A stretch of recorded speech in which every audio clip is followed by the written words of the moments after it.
Our son is going to live with you, Mom. Even if he's sick, being with your grandchild every day is a blessing, right? The voice of my son on the phone dripped with malice, as if mocking me. I hugged my grandson tightly, covering his ears so he wouldn't hear that voice. My grandson, who just turned 7, was recently taken to the hospital. There, he was diagnosed with a certain illness, and my son and his wife left him at my house. Coming home from work, I found my grandson sitting dejectedly at the entrance. My heart nearly leaped out of my chest. He told me himself, "I was abandoned by Mom and Dad because I'm sick." I wish they could understand how I felt. I immediately called my son. What followed was a brazen declaration of abandonment. My daughter-in-law, likely beside my son, let out a vulgar laugh, saying, "We don't want to catch his illness. Let the short-lived elderly take care of him." She hurled insults worse than my son's and cut off the call with a harsh laugh. The phone, abruptly disconnected, never connected again. Looking at my trembling grandson in my arms, I made up my mind. I will raise him. First of all, my name is Frida. I'm 57 and a company employee. I married my husband at 22 and gave birth to our son, Morty, the following year. My husband adored Morty, and the three of us lived happily together. He's so adorable. I'm so happy such a cute child was born to us, my husband would say, holding Morty and beaming with joy. But that happiness didn't last long. When Morty was 2, my husband suddenly fell ill and passed away. I was heartbroken, but I had no time to grieve. I had to raise Morty alone. From then on, I worked tirelessly, raising Morty as a single mother. I never remarried. Luckily, I had been a full-time employee since before marriage, so I managed to raise Morty without financial struggles. Now Morty is 34. He works as a company employee in a general business, but Morty has always been somewhat flighty and easily influenced. He got his current job because a college senior suggested it, and he just went along with it. When Morty was 26, he married a woman his age named Maya. Maya was very strong-willed, and I never had a good impression of her even during their dating days. For instance, Maya would frequently visit our house but never once said hello or goodbye. I gently brought this up to Maya at one point. "Maya, it's great you come to visit, but I'd appreciate it if you'd say hello when you arrive." Maya reacted defiantly, visibly annoyed. "What? You don't have the right to tell me what to do. I'm a guest here. I'm doing you a favor by visiting. It's really unpleasant to be told such arbitrary things." I was stunned by her brash response. Morty, on his part, would say things like, "Mom, don't be so stiff." I thought it was common sense to greet when visiting someone's home, but it seemed not to apply to Maya. Morty appeared completely under the thumb of the assertive Maya. After Maya left, I reiterated my point to Morty, but just let it go. He just brushed it off. Incidents like these often happened, so I didn't have a good impression of Maya. Of course, I repeatedly told Morty to be more responsible. The couple rented an apartment after their marriage and started living near our house. The following year, they had their first son, Darren. My first grandchild. Children grow up so fast, and in no time, Darren turned 7. One day, as I was returning from work and my house came into view, I noticed someone sitting at the entrance. Who could that be? As I got closer, I realized it was Darren. Having been busy with work recently and not seeing my son's family or Darren, I was both surprised and overjoyed to see him after so long. "Darren! It's been a while! What are you doing here?" When I called out to him, Darren slowly lifted his face to meet my eyes. "Grandma." Seeing Darren's face after such a long time, I was lost for words. His face had white, patchy areas, and his eyes were swollen red as if he had been crying. I tried to remain as calm as possible and invited Darren inside. "And? Darren, what happened? Can you tell Grandma about it?" I gently asked him. He nodded slowly and began to speak in bits and pieces. Well, I got a skin disease. I forgot its name because it was complicated, but it's a rare disease. Seeing young Darren's lips quiver and his face turn pale, my heart ached. A rare disease. Is that really what you were told? Yes, Mom and Dad said that. Ever since I got this disease, they stopped looking at my face. And today, they brought me here to Grandma's house and told me to wait for you, and then they went away. Shocked by Darren's story, I hurriedly called Morty. To prevent Darren from hearing the conversation, I asked him to stay in the living room and drink juice while I moved to another room. Morty! I heard from Darren. How could you leave him at our doorstep without telling me anything? Mom, you're back. Yeah, Darren has this rare disease called pityriasis simplex. It's really troublesome. Pityriasis simplex. I remembered hearing that name before. I had seen a feature on it on TV once. Wasn't it just white spots? White spots are common in children and not a rare disease. Is it really a rare disease? The dermatologist said it's pityriasis simplex. It's a complicated name, so it must be rare, right? So, since we could catch it too, Maya suggested you should raise him, and I agreed. So, Mom, please take care of Darren for us. Thanks. What? You call yourselves parents?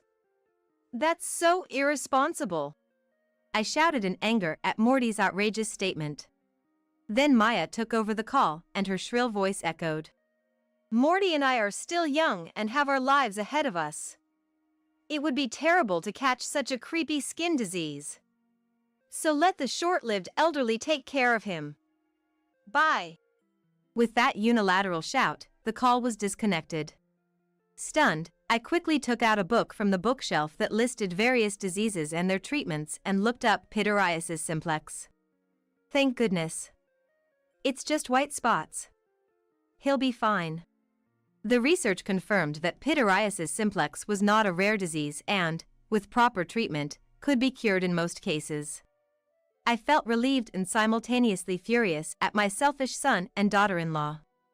I realized they had abandoned Darren at our house, assuming it was a rare disease from its complicated name. How selfish of them.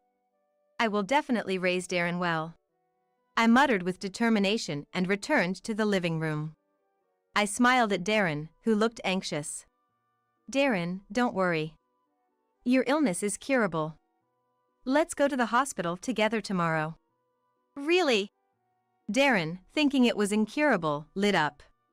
Yes, it's not a rare disease, so don't worry.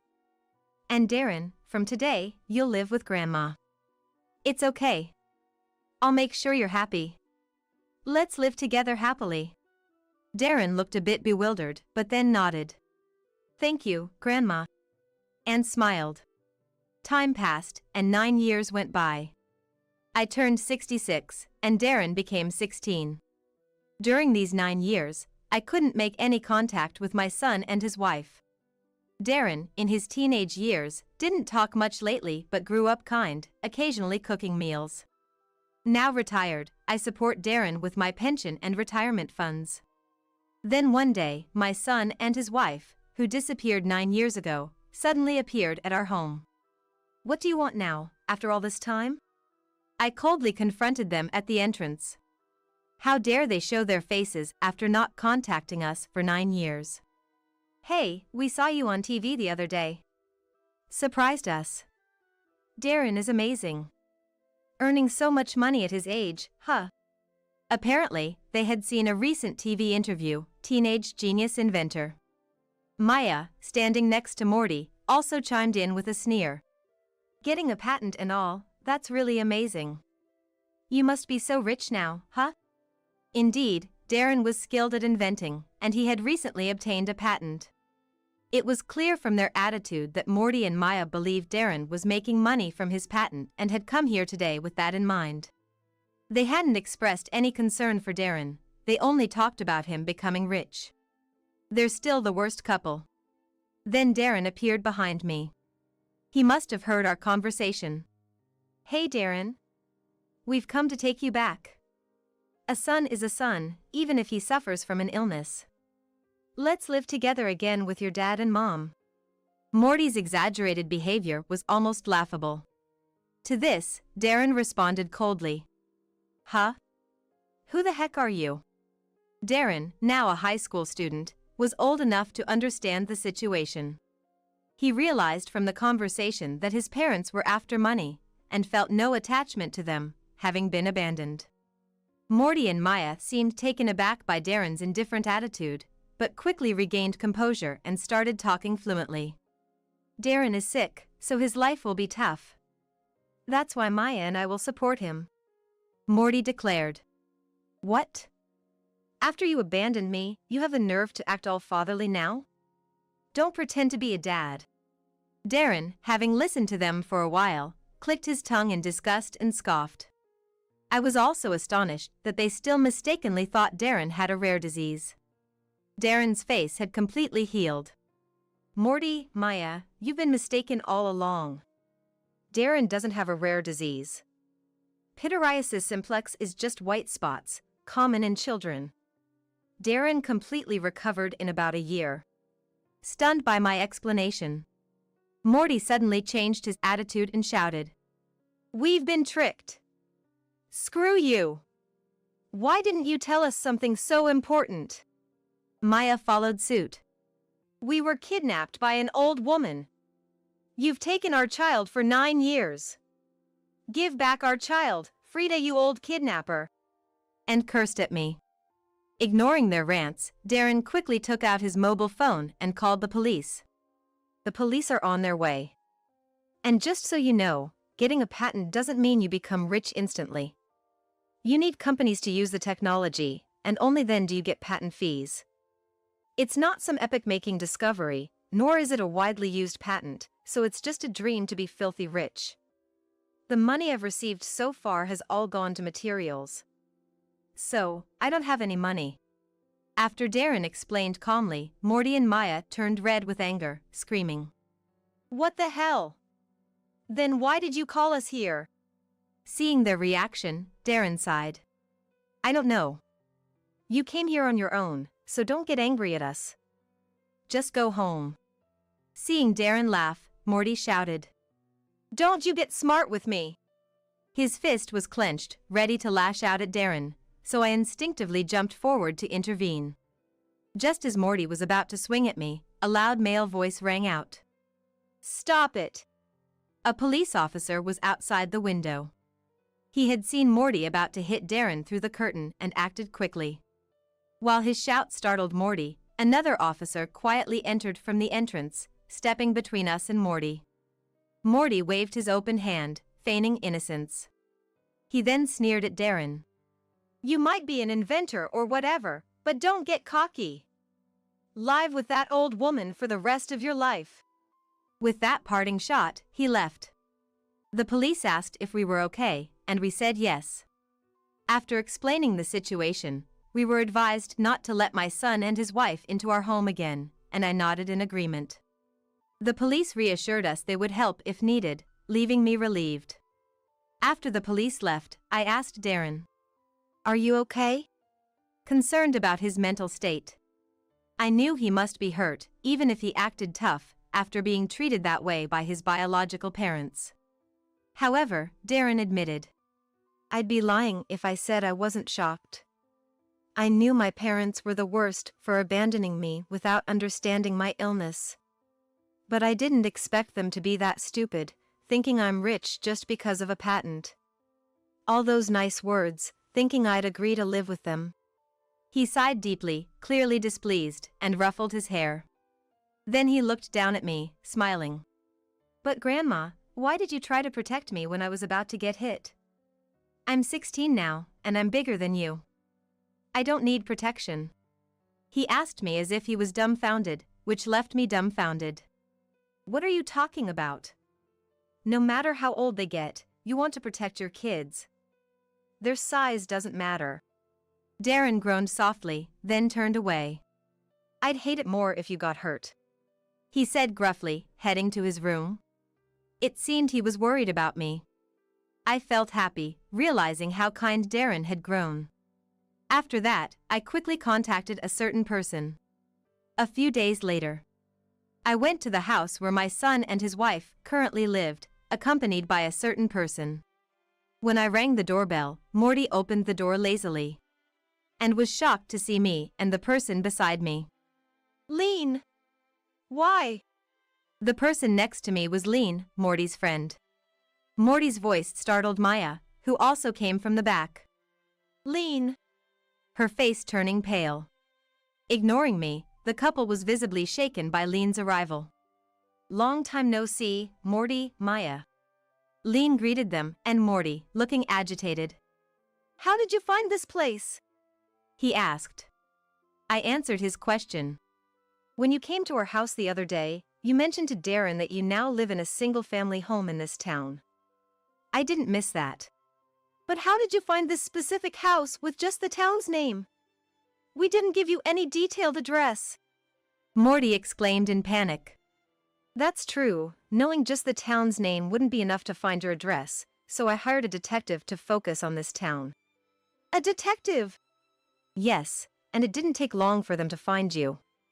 Then, I contacted Lean and we decided to come see you together today. Using a detective is cheating. That's no different from stalking. Lean glared at Morty. I've got nothing to say to fraudsters. Anyway, Morty, Maya, return the money I lent you. Lean's stern voice filled the room, causing the couple to tremble. Lean, a friend of Morty's, had lent them money. I only found out about this after my son and his wife had disappeared for some time. Lean came to my house to consult about lending them money and not being able to contact them anymore. He came all the way to visit me, wondering if they might have returned to a parent's house due to financial struggles so bad that they had to run away to avoid paying him back, and asked me to let him know if I ever found out their whereabouts. You two told Lean that Darren had a rare disease and you were in a tight spot financially, and got $5,000 from him by playing on his sympathy. My words made my son and his wife look down, trembling. It wasn't just Lean, you did the same thing with others, borrowing money here and there. Then, when repayment became difficult, you abandoned Darren at our house and disappeared without paying back anyone, exploiting people's kindness for your own gain. You're the lowest of the low. No. But we really thought Darren had a rare disease. Yes, we really did. That's why we borrowed the money. Frustrated with their excuses, I shouted. What are you talking about? Even if you thought so, you never treated Darren's condition. You took him to a dermatologist once and then neglected him, not spending a dime on his treatment. So where's the money you borrowed from your friends? Do you have it with you if you didn't use it for treatment costs? Of course, you don't. You probably squandered it on yourselves. As parents and human beings, you're the absolute worst. Shame on you. Ugh. They fell silent. The real reason you left Darren at my house wasn't because you were afraid of his disease spreading, it was to evade the debts you owed.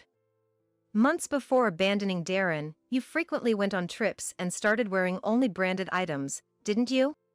No, but it's true that we didn't want to be around Darren because his disease was creepy. Even at this point, they still tried to justify. And with despicable excuses, too. Sighing deeply. Darren is fortunate not to have grown up with parents like you. He might have ended up with a twisted personality because of you. I'm so glad he has grown into a kind and admirable young man. I said. My son and his wife made sullen faces, not seeming convinced. Lean said sternly to the two. I have a good idea who else you've defrauded, so I'm planning to contact them and start a class action lawsuit. You better be prepared. A lawsuit? Wait a minute. Isn't that a bit too drastic? Too drastic?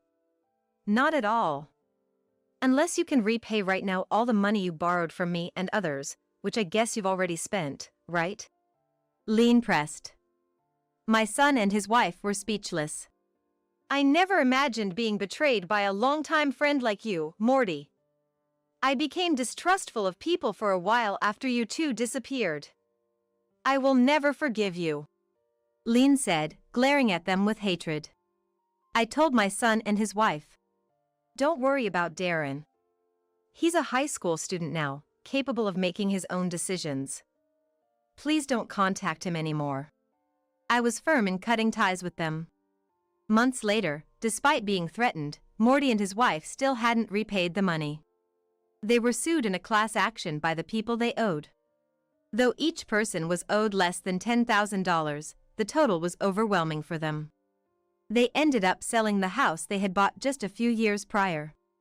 But because they had a mortgage, most of the proceeds went to paying that off, and the little that was left went towards the lawsuit settlement. Even though it was their most valuable asset, I couldn't believe they had to sell their house. It turned out they sold the house intending to move back into mine. I learned this sometime after the lawsuit, when I got a phone call from an enraged Morty. "Mom! What the hell? Our house is gone. What's going on?" "What do you mean?" "As the for sale sign says, I sold the house and land." "It's quite obvious, isn't it?" Indeed, I had decided to sell the house and land even before they faced the lawsuit. Real estate agents said that vacant houses are hard to sell, and that it was better to demolish and sell the land. Following their advice, I demolished the house and quickly sold the land due to its good location. The money went towards moving with Darren. Actually, Darren was attending a high school quite far away, and commuting from the old house was quite the journey. So we moved closer to his school for a shorter commute. When I explained this, Morty started shouting. "What? Where are you living now? We have nowhere to live since we sold our house. Tell me your address, we'll live with you." "There's no way I'll tell you. One reason I sold the house and land was to cut ties with you. I won't tell you where we live, and I'm blocking your number, so don't contact us ever again." "No. No way. That's too harsh." Morty was stunned, and behind him, Maya's despairing scream could be heard. "The ones who are truly terrible are you two. You don't seem to be remorseful at all, but you should reflect on your actions and attitudes. The last thing I can say to you as a parent is to learn to introspect and repent. Goodbye," I said and ended the call, setting it to block further communication. My disillusioned son and his wife managed to find an old apartment to live in, but they seemed to be leading a tough life. Afterwards, I consulted with the lawyer hired by Lean and reconsidered my relationship with Darren. Until now, I had raised him as a grandmother. But Morty and his wife's presence was negatively influencing Darren. So, I considered legally becoming his parent through adoption. If it were recognized, I wouldn't have to divide my estate equally between Darren and Morty when I pass away. It would prevent Morty from running off with everything. I decided to check with Darren. "Darren, I want to adopt you. Not just as a grandmother and grandson, but legally as mother and son. What do you think? I respect your feelings, of course." After a moment of silence. "Yeah, I want to be your son officially." Darren smiled shyly and said. With Darren's consent, I contacted the family court with the help of a lawyer. Given Morty's terrible behavior, the adoption was relatively easily approved. Likely influenced by Darren being 16 years old. Darren and I successfully completed the adoption process. It was a joyous moment for me, especially knowing that he chose me over his biological parents even when he is still in his adolescence. Darren, talented in inventing, is always trying new things, and I'm living a peaceful life, enjoying watching him grow. One day, when I went outside to hang the laundry, I noticed the sky filled with clouds common in autumn, showing the season's full arrival. Thinking to myself, looks like it's going to be another hot one today, my gaze inadvertently drifted towards the separate building on our property. We have this other building within the same lot where my son Alan, his wife Stephanie, and their son Ridley, a family of 3, live. Stephanie, who resides in that separate building, seems to have a habit of taking toiletries like toilet paper, detergent, and shampoo every time she comes over. Worse, I suspect she's been quietly taking money from my purse as well. Without ever catching her in the act, I had no solid proof and thus couldn't confront her. As our living expenses dwindled, I decided to take up a part-time job. I've even tried discussing Stephanie's actions with Alan, but he wouldn't take me seriously.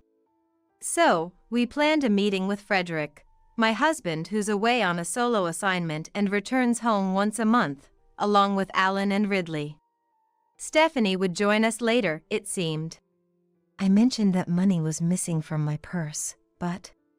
Are you saying Stephanie did it? Come on, enough with the jokes. Then, Frederick quietly placed his mobile phone on the table, showing us a video from the surveillance camera we had installed at home.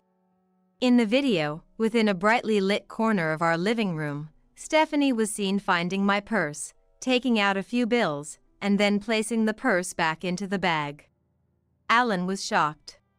But I've been giving her enough for living expenses. Why would she? Are you still oblivious to what's happening? Realizing what I meant, Alan stormed out, filled with anger, ran straight to the separate building, and brought Stephanie back with him. Faced with the video evidence, Stephanie's face turned pale. My name is Michelle, a 60-year-old housewife. Frederick, currently on a solo assignment, returns home about once a month. We're both past the midpoint of our lives, hoping for a peaceful existence, but it seems that's not so easy to achieve. When Frederick's solo assignment was confirmed, he confided in me with a hint of disappointment. Michelle, I've been assigned to a solo project, so from next month, I'll be living on my own. A new branch is opening, and they want me to oversee the staff there. Frederick has always been like a reliable older brother at work, respected for his caring nature. This extended beyond his professional life into our home. When our son Alan was born, Frederick eagerly took on tasks like feeding and changing diapers.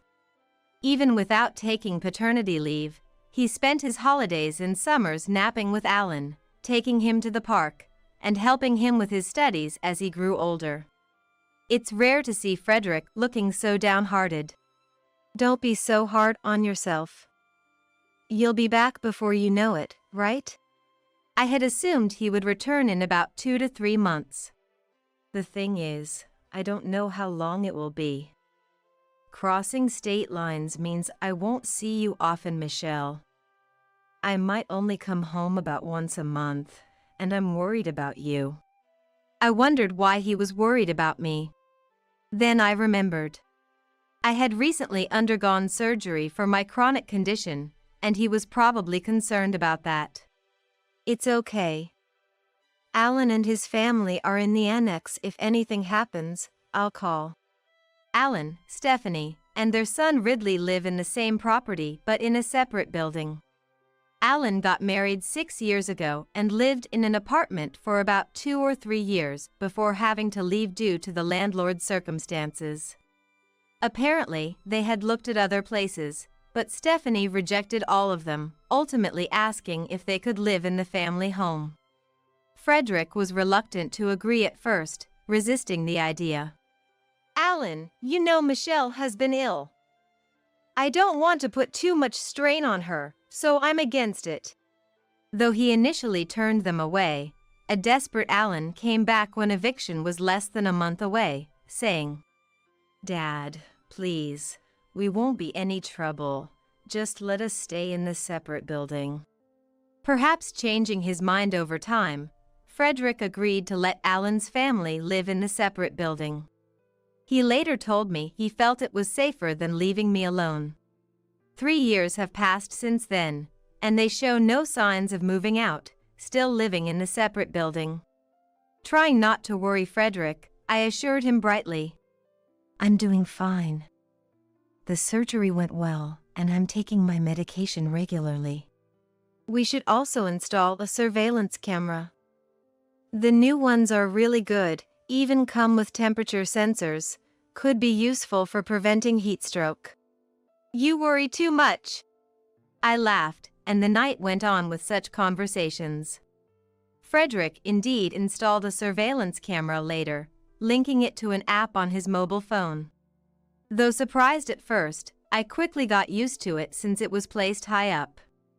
A week later, Frederick left with a heavy heart, and now I live alone in our too large house. However, I've kept something from Frederick that's been bothering me. It's about Stephanie. Despite being a housewife, she often leaves Ridley at home and goes out. I could understand if it was for occasional lunches with mom friends, but does it happen too often?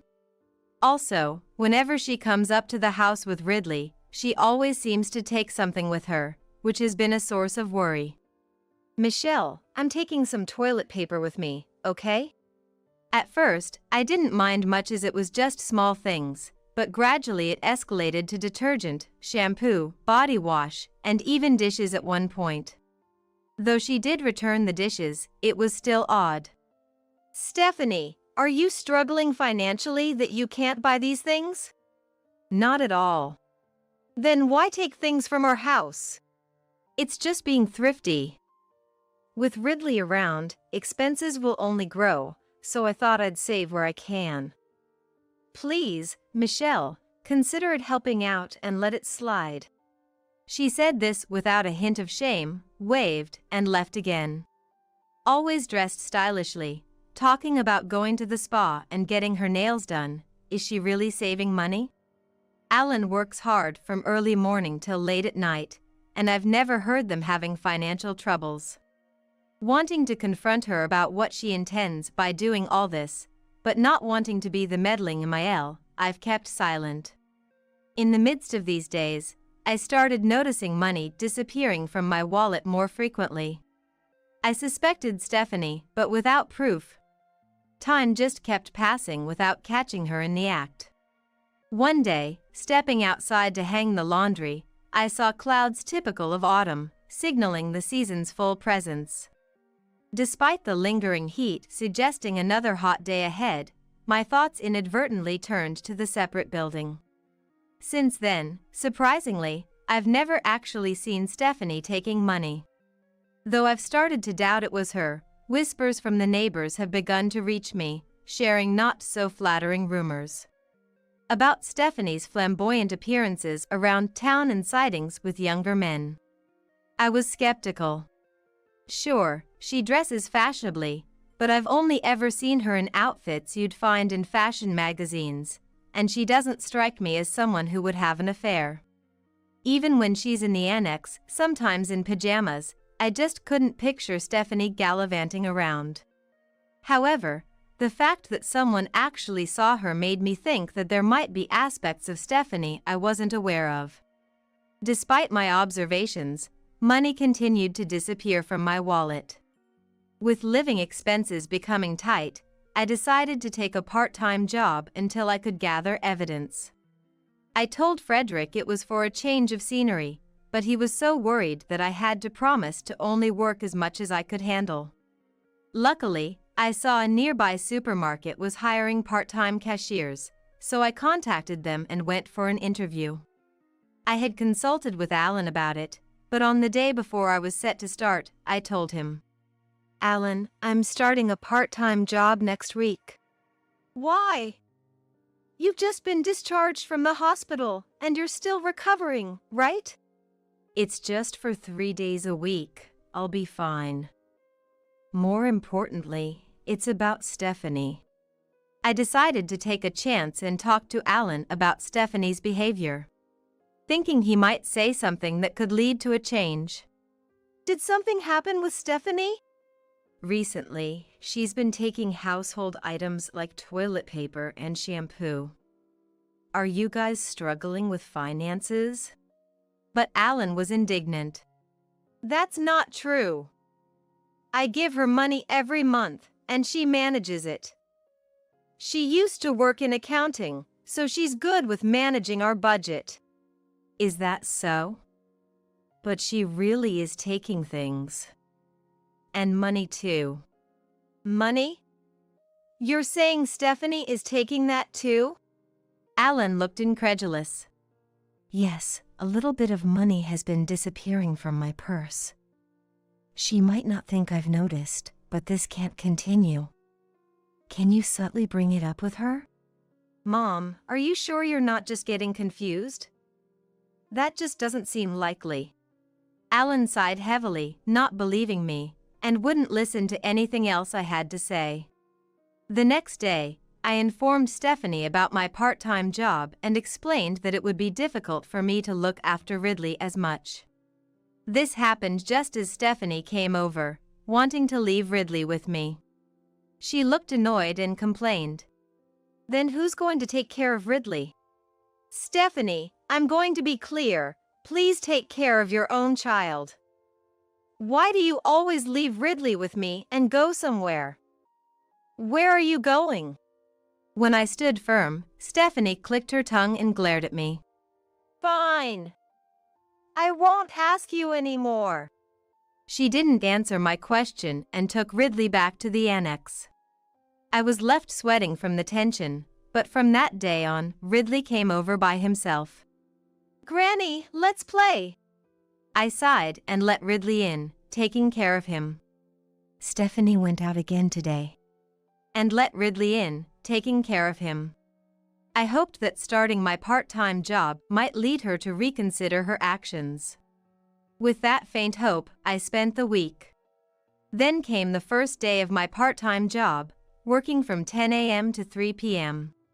Having been a housewife for a long time, I was nervous about returning to work after such a break. Even though it was just a cashier job, there was a lot to learn and do. I found myself gripping a notepad and pen, being taught by a young girl, an employee there. She was in her 20s, much more put together than me, and efficiently explained things like the loyalty card system and how to operate the self-checkout machines. I felt overwhelmed. Her name tag was accompanied by a golden badge that read Customer Service Master, and her demonstration of handling the cash register was impressive. I have to remember all this, I reminded myself as I headed home. Searching for my house keys, I noticed Ridley standing in front of my house, which made me approach him curiously. Without realizing my prior thoughts had vanished, I called out. Ridley? What are you doing here? Hearing his name, Ridley looked up. Tears streaming down his face and his nose running as he stood frozen. Surprised, I quickly pulled out a tissue from my bag to wipe away his tears and runny nose. What happened? Did something sad occur? Ridley had apparently been waiting here all day for me to come out of the house.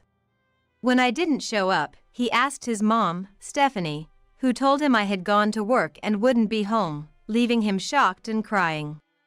Why, Granny, are you gone? Because of my job. We can't play together anymore?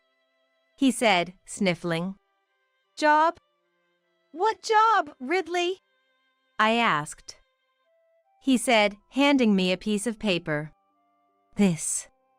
Unfolding the small, folded paper, I saw in Stephanie's handwriting, Ridley's job, transfer money from Granny's purse to Mommy's purse once a day. All written in lowercase for him to understand easily. What? I alternated between looking at the note and Ridley, asking in a shaky voice. Ridley, did Mommy tell you to do this? Then he replied casually. Yeah. He replied casually. Mommy said it's my job. She gave me this paper and told me to do it properly. My face felt stiff with shock as I took Ridley inside and gave him some juice. He drank it happily, but I was deeply disturbed. I couldn't believe Stephanie would involve such a young child in stealing money. Was this really happening? I had no concrete proof. When could this have possibly happened? I watch Ridley all the time. There's hardly a moment when a 5-year-old is out of sight. Especially when we're together all day. How did he manage to take money from my purse? Then, something clicked in my mind. That night, I contacted Frederick and explained the situation. I understand. Not that we're doubting Ridley, but let's go back through the surveillance camera footage to check," Frederick said, listening to me without judgment and agreeing to my request. 3 days passed, and then I received a call from Frederick. "Michelle? I've found something serious." "What?" I felt a tightening in my chest. As it turned out, Ridley was indeed the culprit, but more shocking was the footage of Stephanie teaching Ridley how to take money from the purse. Though we hadn't informed her about the surveillance camera, the idea of stealing money in broad daylight, without any attempt at concealment, was outrageous. "I was planning to come back this weekend anyway. This is wrong. We need to talk to Alan and Stephanie." "Yes, we do." My heart grew heavier, but now that this had come to light, we had to address it properly. The days leading up to the weekend were gloomy, but working part-time helped me forget about it temporarily, which was a small consolation. When the weekend came, a typhoon was expected to hit directly, but it veered west, sparing our area and resulting in clear skies.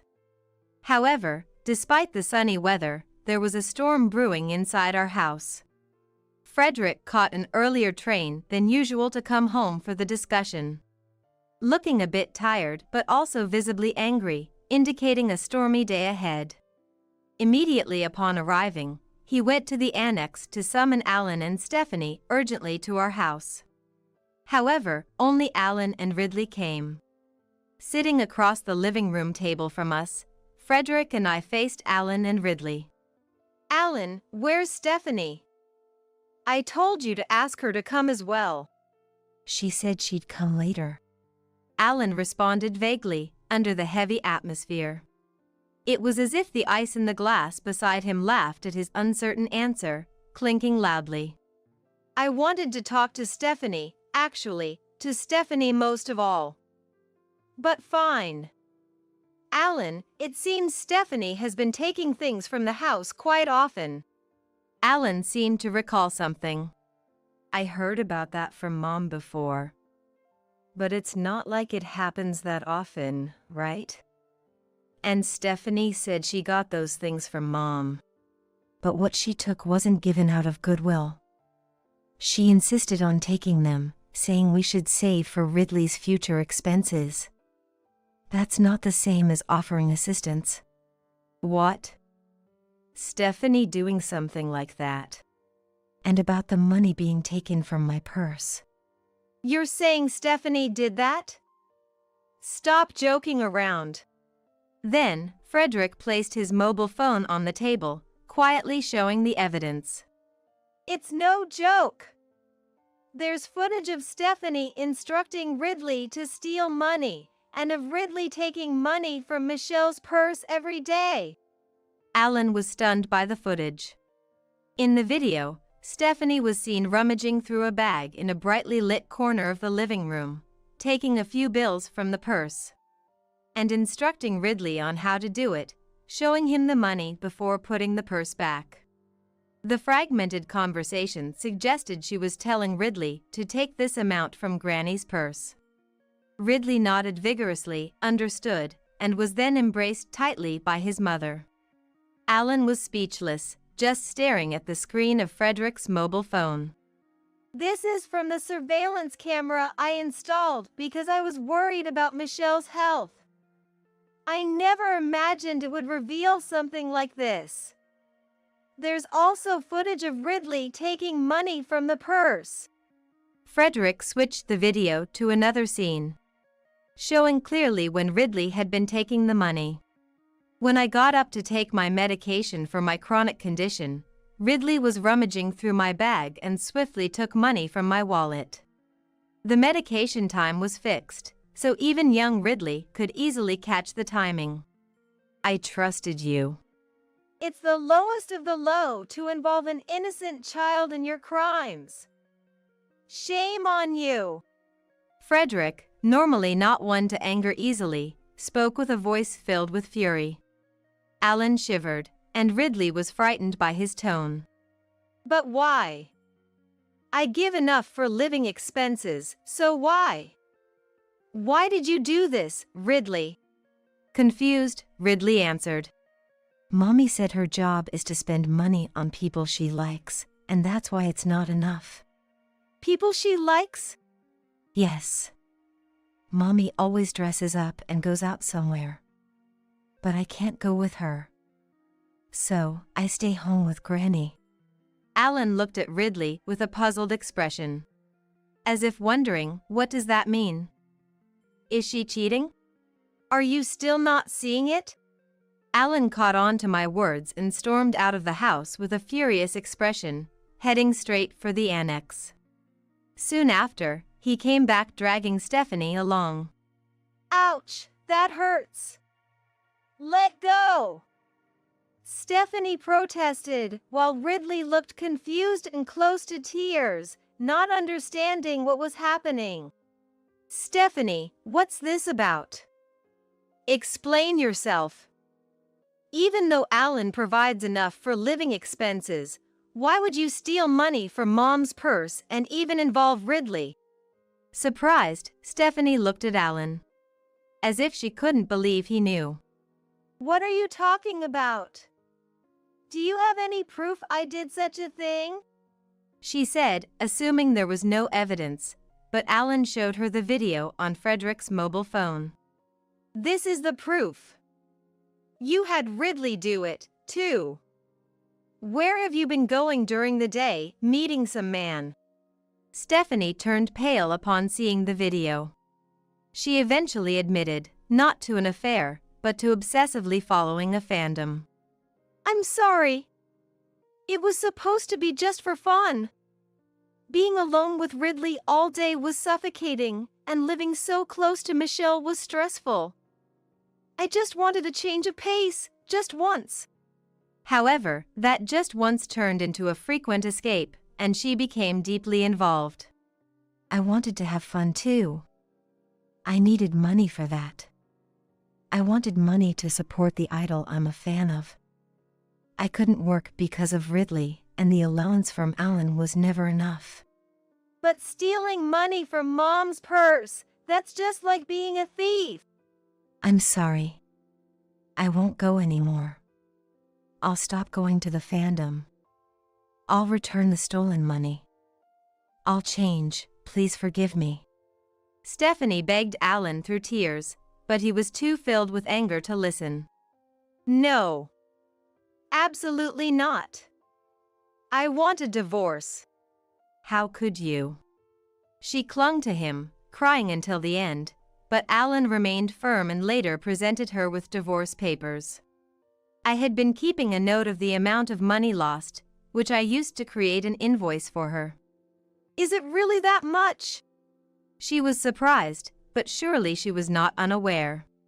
She even tried to negotiate to lessen her burden, but I refused to budge, declaring I wouldn't accept anything less. Stephanie, you should be thankful I'm not filing a police report. You've committed theft repeatedly, even against family. You'd be arrested immediately. With those words, she fell silent and left, biting her lower lip. Additionally, Alan demanded compensation from Stephanie during the divorce proceedings. A colleague who had recently gone through a divorce recommended a good lawyer. Thus, Stephanie ended up owing not just a repayment to me, but also compensation to Alan. Surprisingly, even amidst such turmoil, she couldn't quit her fandom activities and was rumored to be tens of thousands in debt. It's unclear what drove her to this point, but financial difficulties seemed inevitable. As for me, without the need for part-time work, I quit the supermarket job and now spend my days relaxing at home. No one lives in the annex anymore. Instead, Alan and Ridley have moved into the main house's second floor. Alan won custody of Ridley. Life didn't change much, with me watching Ridley while Alan worked during the day, but at least I no longer worried about theft. Ridley is nearing the age for preschool next year. I wonder if Alan has already taken care of the enrollment. I'll have to ask to be sure. I mused to myself while making pancakes for lunch. Then, Frederick came home. Today marked the end of his work assignment away from home. It had been weeks since I last saw Frederick, but he entered the living room with a bright and happy expression. "I'm home. Welcome back. Lunch is just about to be ready. Gramps, welcome back." Life for the four of us, Frederick, Alan, Ridley, and me, was beginning. This peaceful existence felt truly blissful. Despite the lingering summer heat, autumn was approaching. "Maybe we should go to the mountains to see the autumn leaves during the next holiday," and Frederick suggested. Always eager to play with the kids, I couldn't help but smile at his enthusiasm, and I started to make another pancake for him. I'm Elsie, a 26-year-old newlywed. My husband, Harrison, is 30. He has a solid job at a well-known company. We met when I was working at a department store, and Harrison, a client of the store, took an interest in me. We live close to my in-laws and have frequent interactions with them. I'd say we get along pretty well. Sure, there's some friction with my mother-in-law, Mira, but we manage. My father-in-law, Elliot, is a quiet guy. He's into saving and investing, and he's always reading the financial news. I grew up near the mountains, spending my childhood running around my grandpa's property. I thought I became pretty average after moving to the city for college. Yet my love for the outdoors persists. Nowadays, I prefer spending time in nature over wandering around town. These days, I've mellowed out as Harrison's wife. Sometimes I miss the mountains back home, so I watch camping videos on YouTube to soothe my soul. One day, I got a call from home. It had been a while, so Harrison and I decided it was a good time to visit. My hometown is in a remote area, so we had to drive for about 4 hours. Surrounded by mountains on both sides, it's a place that's inconvenient in many ways. Frankly, it's the countryside. My grandpa owns both fields and mountains. My dad mainly manages the fields, while my grandpa takes care of the rest. As a kid, I adored my grandpa and always looked forward to going to the mountains with him. But recently, he's aged and stopped going.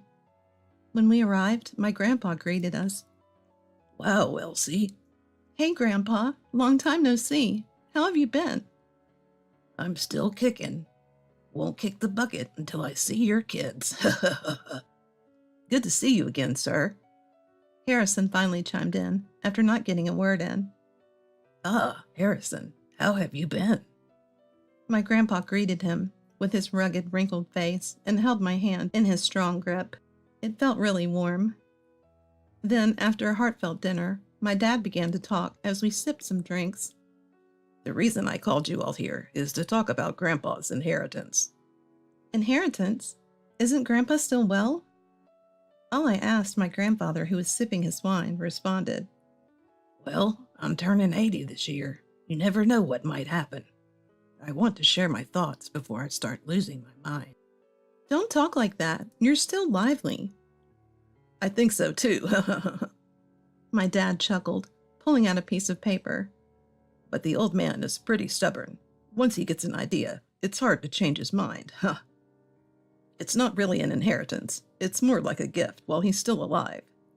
Anyway, my brother and I will continue to manage the farm as we always have." Pointing out a part of the document, my dad continued. "Grandpa wants to leave you that mountain." "What? Really, Grandpa?" Harrison leaned in as he spoke. "Why are you chiming in?" I asked. Sorry, it just caught my interest." "Look, I haven't thought of anything right now, and there's nothing I can do with it." Don't worry about taking care of the mountain. I'll leave that to the experts. In return, I'll just take some fish and mushrooms we find up there. That's fair, right?" Dad says. "Sure, but make sure to send me some mushrooms."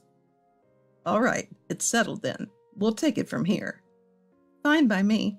Where's Harrison?" "He's on the phone outside." "Who's he talking to?" "Maybe his family. It doesn't matter." So I inherited the mountain from my grandfather. Later, Harrison was acting oddly cheerful, grinning in a strange way. That expression, it looked like he was scheming something. I figured he wouldn't answer anyway, so I let it be. When I got home, there was a dinner invitation from my in-laws. Thinking how unusual this was, I headed to the restaurant they specified. I met up with Harrison at the restaurant, and soon after my in-laws arrived. For some reason, Harrison and my in-laws seemed to be in a really good mood. "Elsie, was everyone back home doing well?" she asked. "Yes, my parents and grandfather are fine." "That's good to hear." Eventually, Elliot, who had become noticeably tipsy, spoke to me. "So, I heard from Harrison. "Yes? What is it?" You received a gift from your grandfather while he's still alive." Well, yes. My grandpa wanted to sort things out while he was still alive, to avoid any disputes later." "Your grandpa sounds like a wise man.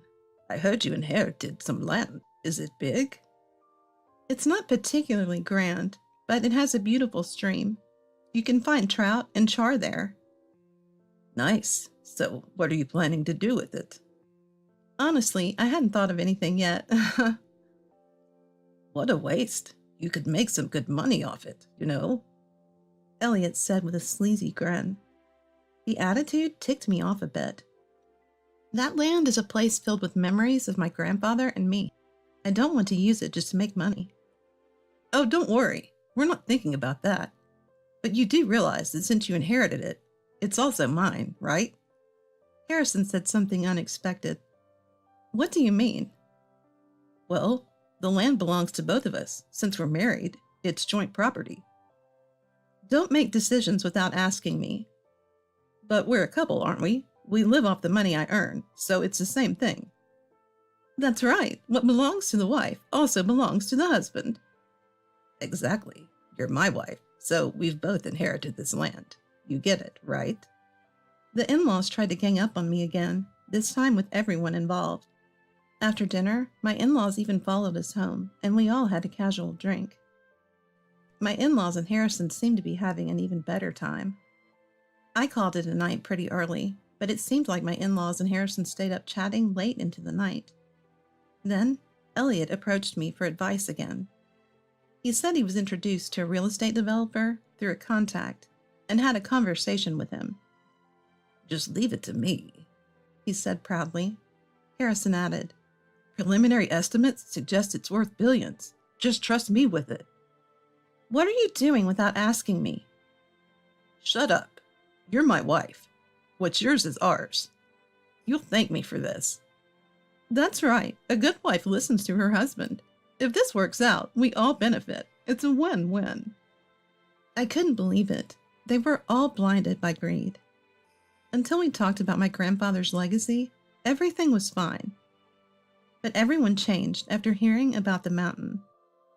And they all started having these discussions without me.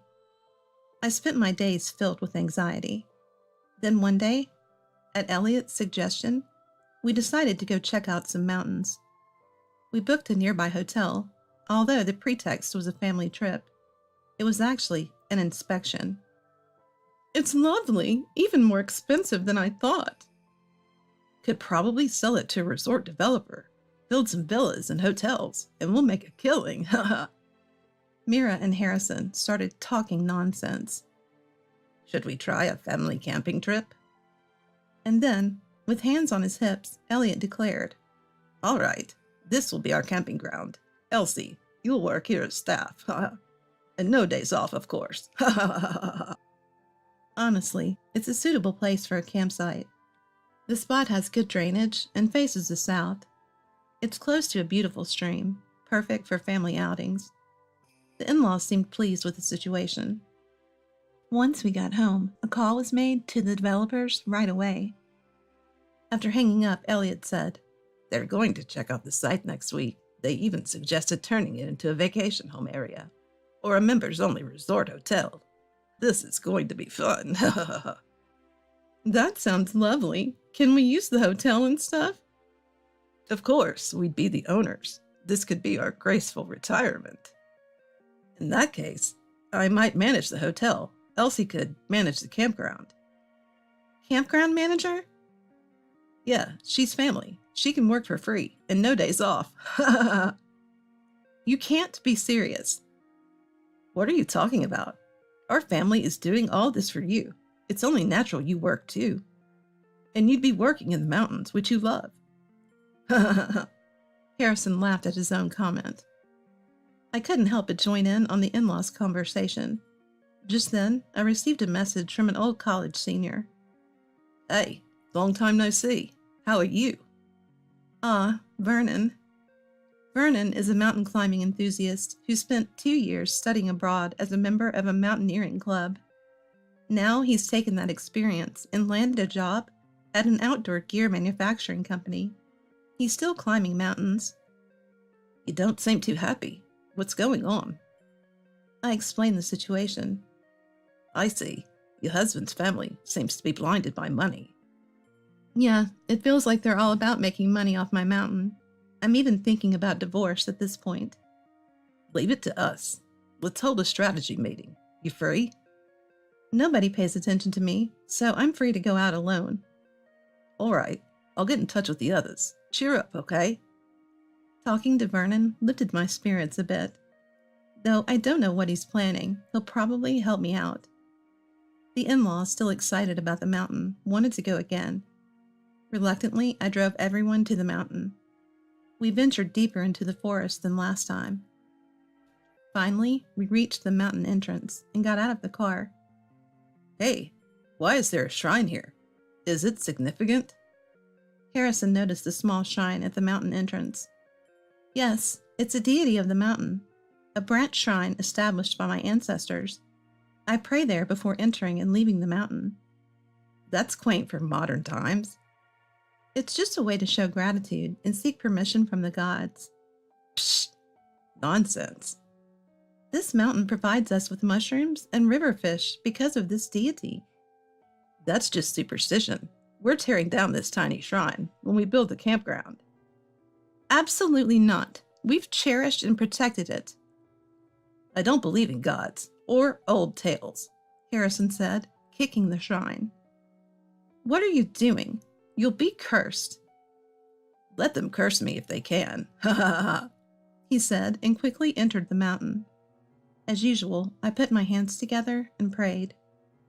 Elsie, you should head back first. There's just too much complaining. We can't get anything done, Elliot said, his face turning red with anger. Fine, go away. You're such a bother. Even after Harrison told me that, I decided to go home alone.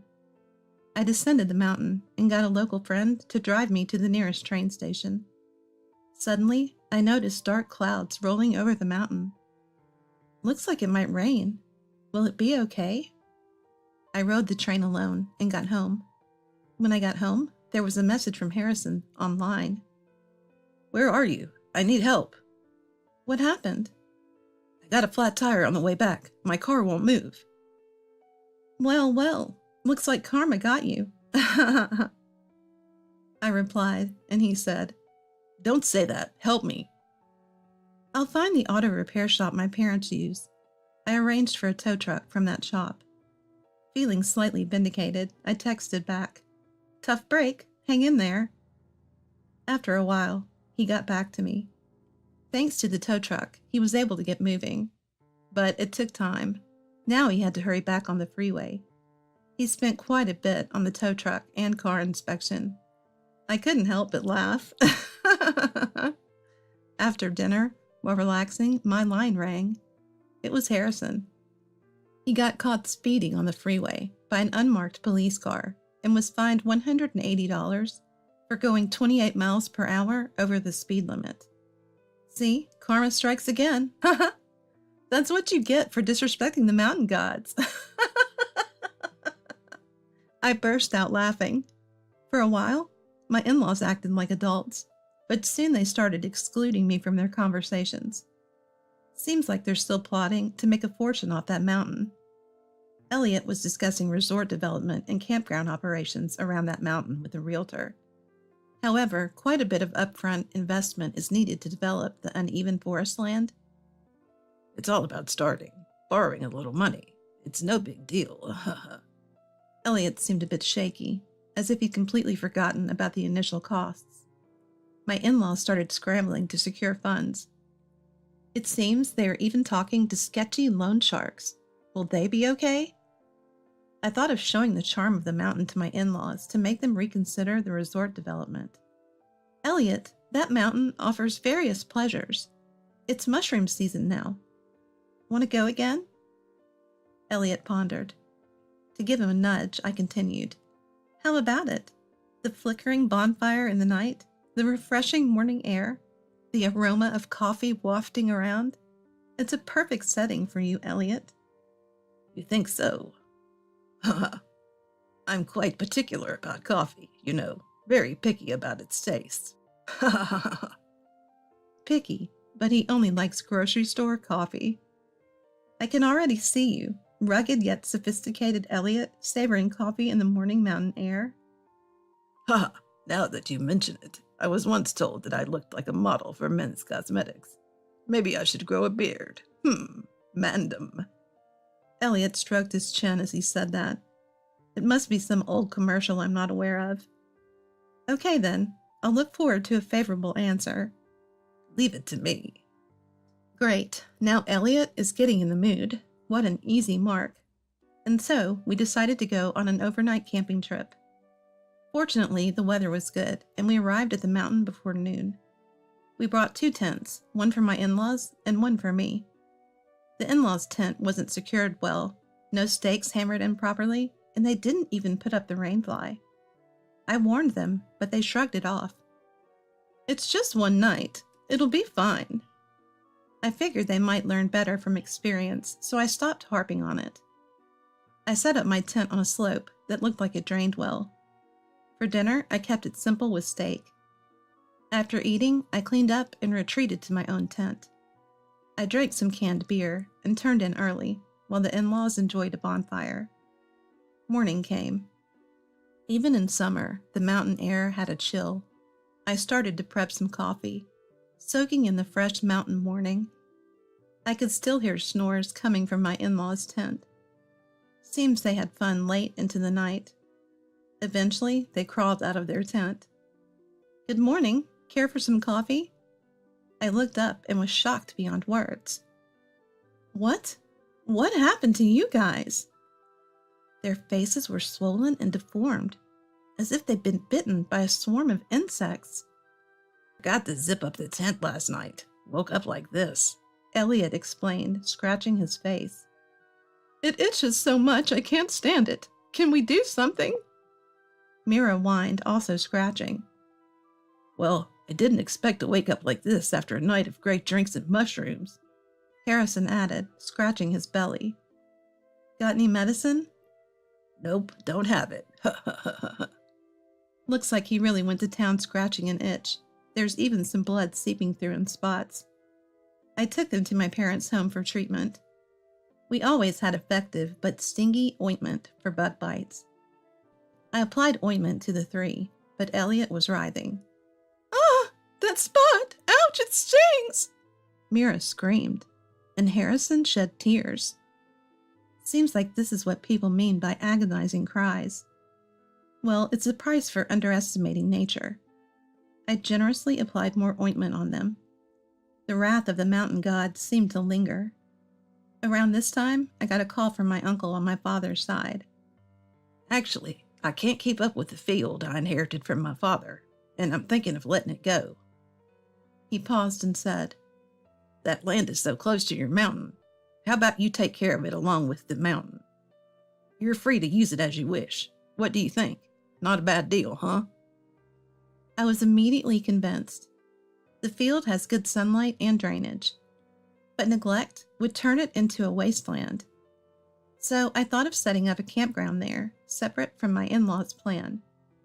When I talked to Vernon, he assured me it would be perfect for a campsite. Meanwhile, my in-laws were struggling with their previous mountain project due to lack of funds.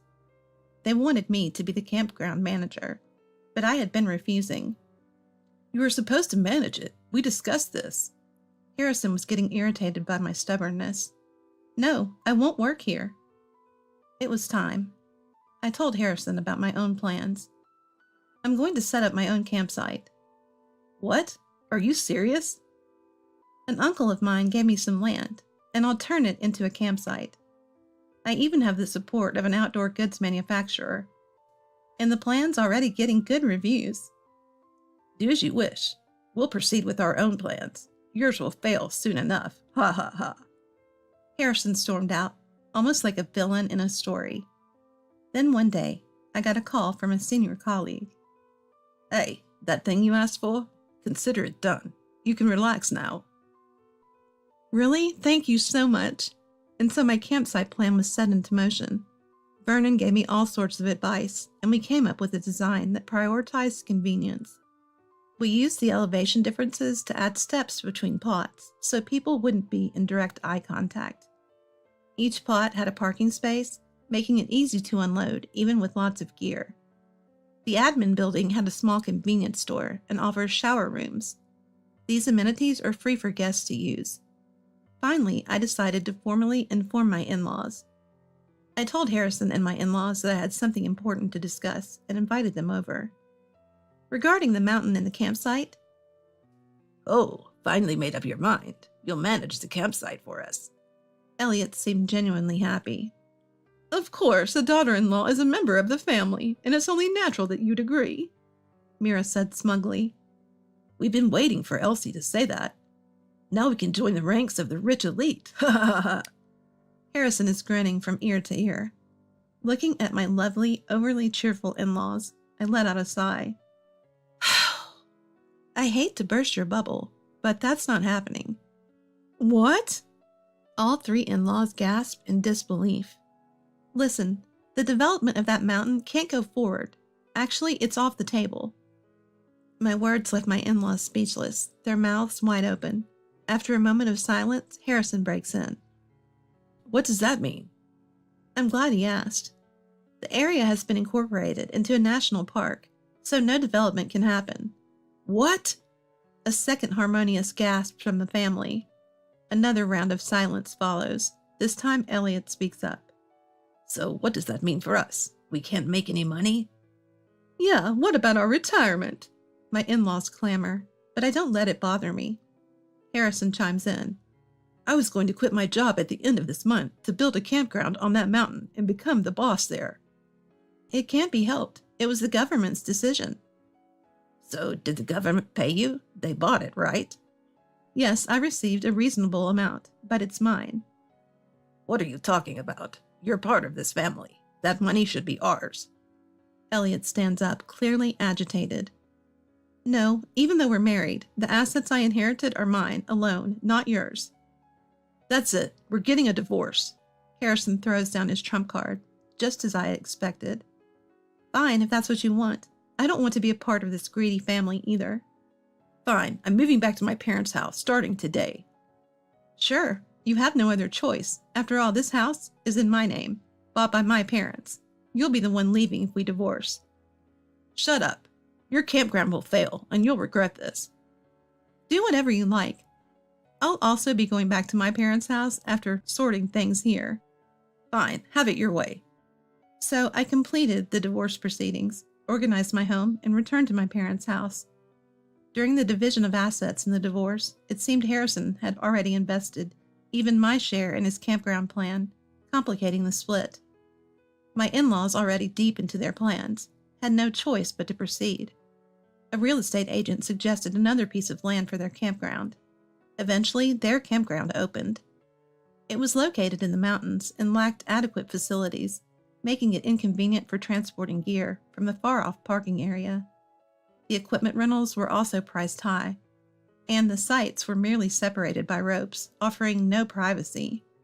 Honestly, it was a poorly designed facility, and soon enough the results showed. As expected, my in-laws' campground struggled due to its poor conditions and inconvenience, garnering almost no repeat customers. The management was so lax that even the tent sites were overgrown with grass. The landlord's ruthless and profit-driven ways backfired. The internet wasn't kind, and he went bankrupt before long. Word has it, my in-laws are now knee-deep in debt. To pay off those debts, they had to sell their family home and are now living and working in a hotel in the countryside. Then my campground opened. It's been a hit, with lots of repeat visitors. Even in the off-season, we're never short on guests. Once it appeared in the TV drama about high school girls enjoying camping, it became a pilgrimage site for fans, and the customer base surged. These days, I'm keeping busy as the campground manager. Lately, there are a lot of families, but solo camping is on the rise too. I never really noticed, but apparently this place is known for its clear, starry skies. Nestled in my favorite hammock, sipping on my go-to hot whiskey, I often catch sight of a shooting star against the night sky. Hey there, still as unglamorous as ever, huh? Here, brought you some gifts. Smoked mushrooms and trout my buddy sent over. They're good. Thanks as always, but calling me unglamorous is a bit harsh. It's Vernon, who's been very supportive lately. He's been coming around to the campground, dropping off various treats. I never used to think he was cool, but lately, I've started to see him in a new light. Since he seems to have taken a liking to me too, maybe I'll invite him camping next time. As I ponder that, a shooting star crosses the sky. I instinctively put my hands together in a quick prayer. What I wished for is, of course, a secret, but somehow it feels like a big dream is about to come true. You think you're so great just for doing household chores. I'm not going to take care of you anymore. My eldest son's wife said this and laughed at me mockingly. Since the beginning of their marriage, my eldest son's wife, who started living with us, has been dumping all the household chores on me. She claims that since they work, they shouldn't have to do any chores. I, a housewife, am treated like a maid. If you have a problem with it, just leave. Unable to contain my anger and speechless, even my eldest son began hurling terrible words at me. But with these words, I made up my mind. Now, my counterattack begins. My name is Harper, a 73-year-old housewife. My husband passed away 5 years ago, and I currently live with my eldest son and his wife. I have 2 sons, but the younger one got a job in a regional company and settled there after marrying. Now I only see him during long vacations. My eldest son and his wife started living in my house since the beginning of their marriage. We had talked about letting them have some alone time as newlyweds. It seems living together was my eldest son's wish. I think he was concerned about us getting older, but he has always been a bit cunning. He probably chose to live here to control the inheritance after we pass away. I worry that they won't amicably divide the inheritance among themselves. His wife, whom he chose, was quite a character too. Unbeknownst to us, he had been going to a matchmaking agency. His brother got married first. For my proud eldest son, it must have been humiliating. He probably registered at the matchmaking agency to find a better-looking wife with good conditions. That's where he met his current wife, Mia. I vividly remember the first time she came to greet us. After introducing herself, Mia began bragging about her educational background. Maybe that's all she's confident about, but my husband and I were so surprised we don't remember much after that. Anyway, my first impression of my eldest son's wife was just the type of wife he would choose. Neither good nor bad, just that. Initially, she said she'd quit her job after marriage, but she's still working now. In her words, one housewife under one roof is enough. So I ended up taking on all the household chores. For me, who was enjoying a leisurely life with my husband after our kids became independent, the start of living together marked the beginning of hard days.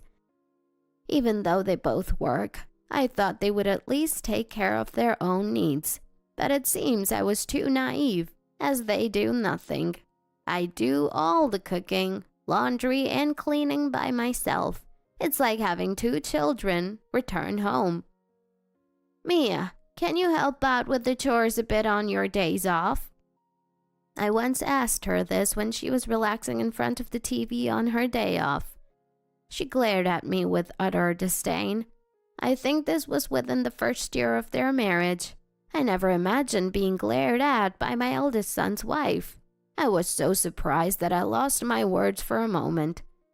I work every day. Let me relax on my days off. She said it irritably, as if she's the one supporting the family with her income. I was so dumbfounded that I had no words to respond. When I discussed this with my eldest son, Well, they're working, so it can't be helped. I was scolded in return and felt terrible. It was tough when my eldest son's wife got pregnant. The pregnancy was going smoothly without any issues. Yet she did even less than before. I thought she would go back to her parents' home for the birth, but my eldest son's wife didn't want to leave. I hoped she would go back, even briefly, so I could have some rest. Have you thought about going back to your parents' home to give birth? When I casually asked her this, my eldest son's wife responded, Huh? In an annoyed tone. Do you want to kick me out of this house, Harper? How cruel of a mother-in-law to kick out a pregnant wife. I'm carrying the heir to this house, so treat me more respectfully. Rubbing her enlarged belly, she yelled at me. Ever since my husband passed away, her attitude has gotten worse. I thought I had always treated her well, but she demanded more. It started with renovating the house and then taking over the sunniest room, which my late husband and I used, redecorating it without permission. My eldest son seems to be under his pregnant wife's thumb, doing whatever she says. I was pushed into a dark, narrow room, almost like a storeroom. Why should I suffer like this? I thought about consulting with the neighbors, but my eldest son's wife was cunning. She had spread the word that I was a mother-in-law trying to kick out a pregnant wife. When a nosy woman from the neighborhood lectured me to be more caring towards my daughter-in-law, I remember feeling dizzy with embarrassment and anger. So, I continued living almost like a maid in my own house. Currently, my eldest son's couple has 2 children. My grandchildren, boys aged 3 and 5. It's a joy to see them growing up healthy, but they are incredibly mischievous and noisy. I think they need better discipline.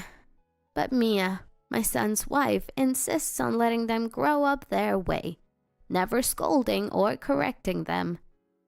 Whenever I try to discipline my grandsons, she gets furiously angry.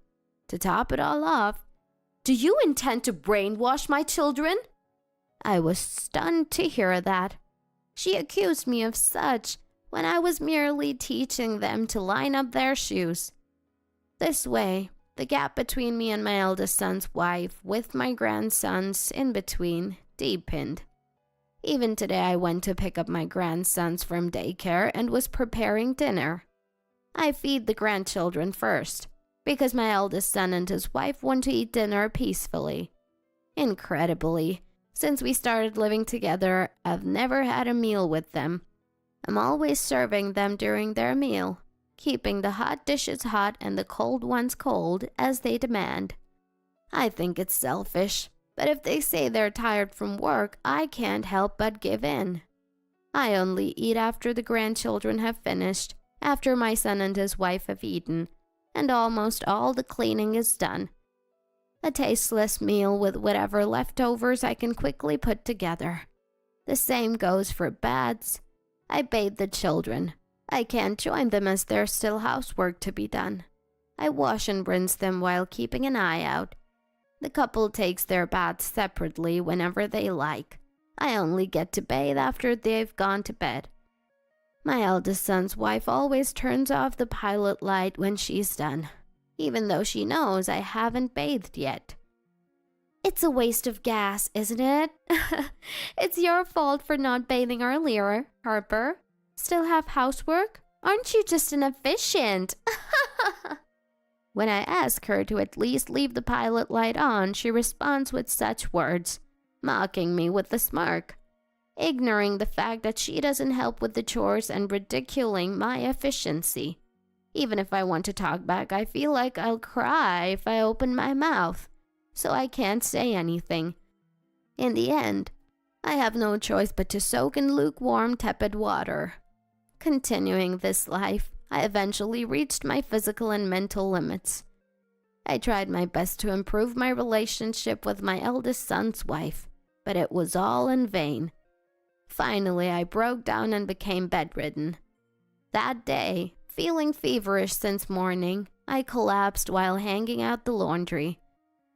By chance, a woman from the neighborhood passed by and helped me. I rushed to the hospital just before the end of morning consultation hours and was told it was due to overwork and stress. I was advised to rest. I informed my eldest son about my poor health and lay down for the day, taking a break from household chores. It seems my eldest son and his wife arranged to pick up the grandchildren. Thanks to the medication, I fell asleep. When I woke up again, it was already evening. Usually the time I go to pick up my grandchildren from daycare. Trying to get out of bed, I felt dizzy, probably still feverish. I reassured myself that one of my eldest son's couple would have gone to pick them up. But no one returned home. The clock kept ticking. As I considered calling the daycare to check, my mobile phone started ringing. It was a call from the daycare my grandchildren attend.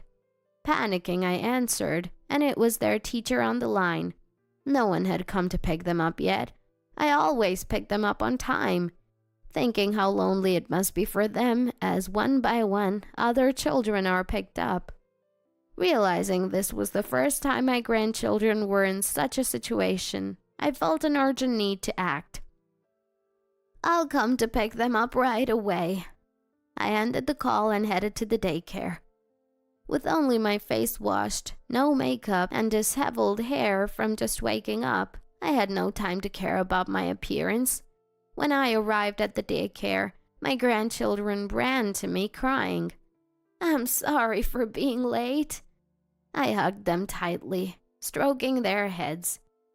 While doing so, I felt a surge of anger towards my eldest son and his wife. At that moment, my own health didn't matter anymore. I had reached the limit of my patience. I brought dinner from a local deli with my 2 grandchildren, letting them choose their favorite dishes. After returning home, I tried contacting my eldest son and his wife multiple times via their mobile phones, but there was no response. The same with messages. It seemed like they were intentionally ignoring me. After bathing and feeding the grandchildren and putting them to bed, I heard the front door open. My eldest son and his wife had returned home. They appeared to have had a few drinks. My son, who's weak with alcohol, had a red face. His wife also seemed unsteady on her feet. "What's going on? I asked you to pick up the children." I confronted them as soon as they entered the living room. Apparently quite drunk, they blurted out together, "Forget that! Water!" Demanding and noisy. I grabbed a bottle of mineral water from the fridge and threw it at them, barely holding back my desire to pour it over their heads. "Hey, Harper! What's with that attitude? You should respect us more. We just got back from work." Mia slurred her words. My son chimed in. Yeah. He agreed. "Do you remember I told you I was too ill to pick up the grandchildren? Why didn't you go? Don't you care about the children?"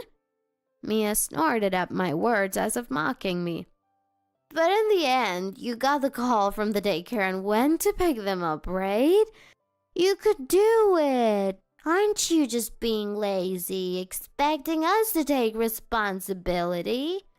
Harper, you are the housewife after all." Mia rattled off her excuses, showing no remorse. It seemed my attempt to contact them was in vain. My wife Mia pointed it out, and I thought it made sense. We figured if the daycare called, Mom would go pick them up. If you were sick, you wouldn't have cooked, right? My son implied that they had dined out for my sake, making me dizzy with their lack of understanding. He was clearly influenced by his wife, only his negative traits growing. Trying to think of what to say to get through to them, I fell silent. Mia then smirked triumphantly. See? You can't even respond. It's obvious who's right. You're an adult. Manage your health better. Mocked and laughed at, I reached my breaking point. Enough is enough. All I've heard are excuses. You've never done household chores since you got married. Do you even understand how tough it is to be a housewife? Mia seemed surprised at my outburst, likely not expecting me to fight back. Her face quickly turned to a malicious smile. You think you're so great just for doing household chores. I won't take care of you anymore. My eldest son's wife said this, thrusting her face towards me as if to challenge. Her face, mocking and laughing at me, was so hideous I felt nauseous. If you have a complaint, then leave. She must have been drunk. My eldest son, laughing, kept repeating, Just leave. Repeat. Seeing my son and his wife laugh continuously, I made up my mind. Gladly, I'll leave, I declared to them. They stood up, looking at me with surprise. Then, in the next moment, they looked at each other and started laughing. They were mocking me, thinking I couldn't leave. I left them laughing like mad in the living room and went back to my room. The next morning, anger seemed to have overtaken my illness, and my fever had completely subsided. I deliberately made it seem like a normal morning. As usual, I prepared my grandson's lunchbox and breakfast for my eldest son and his wife. I started the washing machine and lightly cleaned the entrance. I woke up the grandchildren, had them eat breakfast, and took them to daycare. Meanwhile, my son and his wife had left for work, leaving the bathroom and dining table messy. I quickly packed my belongings. Of course, I took my late husband's memorial tablet, which had been with us since the first year of cohabitation. I put all the important documents like land titles into my bag. Then I decided to leave a letter at the entrance and exit the house. The letter read, Do as you please from now on. I was about to leave but paused, thinking it was the last time. I removed the laundry from the washing machine and threw it on the bathroom floor. I sprinkled ink in the always clean bathroom. I threw kitchen waste in the sink. Just thinking about my son and his wife cleaning it up made me feel a bit lighter. I hoped they'd forgive this small act of retaliation. That evening, relaxing in a hotel, my mobile phone started ringing. It was my son's wife. Ignoring it at first, soon my son's name appeared on the screen. They must have been calling alternately. I continued to ignore them deliberately before answering. It was my son's wife on the line. Oh, what's up? It's rare for you to contact me. I spoke slowly, annoying my son's wife. It's not what's up. What's going on at home? The garbage stinks. The bathroom is flooded. What's all this? For a housewife, where have you gone? She yelled with such ferocity I had to move the phone away from my ear. She was clearly infuriated by the mess I left behind. That's why I told you to do as you pleased. It was you who told me to leave, remember? I replied in a provocative tone. I could hear my son's wife grinding her teeth. Harper, if you come back now, I'll pretend today never happened. Realizing I had no intention of returning, she spoke in a cajoling voice, adding she would even take care of me. Her attitude, always mentioning caregiving, had always bothered me. Mia, thank you, but it's okay. I can solve caregiving with money, so I won't bother you. Don't worry. But I'm more concerned about you. You've been using my pension for living expenses, right? From now on, you'll have to manage on your own. Since we started living together, they never once contributed to household expenses. I paid for everything from my pension. Food, utilities, everything. I had savings for retirement, so I wasn't worried about my future. The problem was with my son and his wife. On weekends, they would leave the children and gamble. When they won, they spent lavishly. When they lost, they'd come home to me for money. They clearly had no savings, living like children, treating their earnings as personal pocket money. They bought branded goods but dressed their children in hand-me-downs. I couldn't tolerate such a lifestyle. What's wrong with that? We had work too. What's wrong with spending the money we earn? That's so unfair. When I advised them to change their lifestyle, my son's wife retorted. Talking to her felt like dealing with a rebellious teenager. The children are attached to you, Harper. They might be crying right now because you didn't pick them up. Isn't that sad? I sighed in exasperation as my eldest son's wife used the children as leverage. It was clear they hadn't picked them up. She thought she had hit a nerve as I remained silent. The atmosphere palpable even through the phone. You can feel the atmosphere through your mobile phone. But I had made arrangements. Don't worry, the children are at your parents' house. I visited and left them there. Huh? My son's wife was obviously shocked. I had picked up the grandchildren during the day and visited her parents. I confided everything that had happened to them, expressing my decision to leave but expressing concern for the grandchildren. Your parents have agreed to take care of them for a while. My eldest son's wife is speechless. She was speechless, as her biggest weakness was her parents. They are very strict and she's still afraid of them. When I told them everything, they bowed deeply in apology. I was worried they wouldn't believe me, but they did. About my eldest son's wife. Ever since she was young, she had these issues, they murmured apologetically. To the stunned silence of my son's wife, I said, "Well then," and ended the call. I ignored multiple calls from my son afterward. The next day I was having coffee at my son's wife's parents' house. The grandchildren were having a great time with their grandparents. Spotting me, they ran over.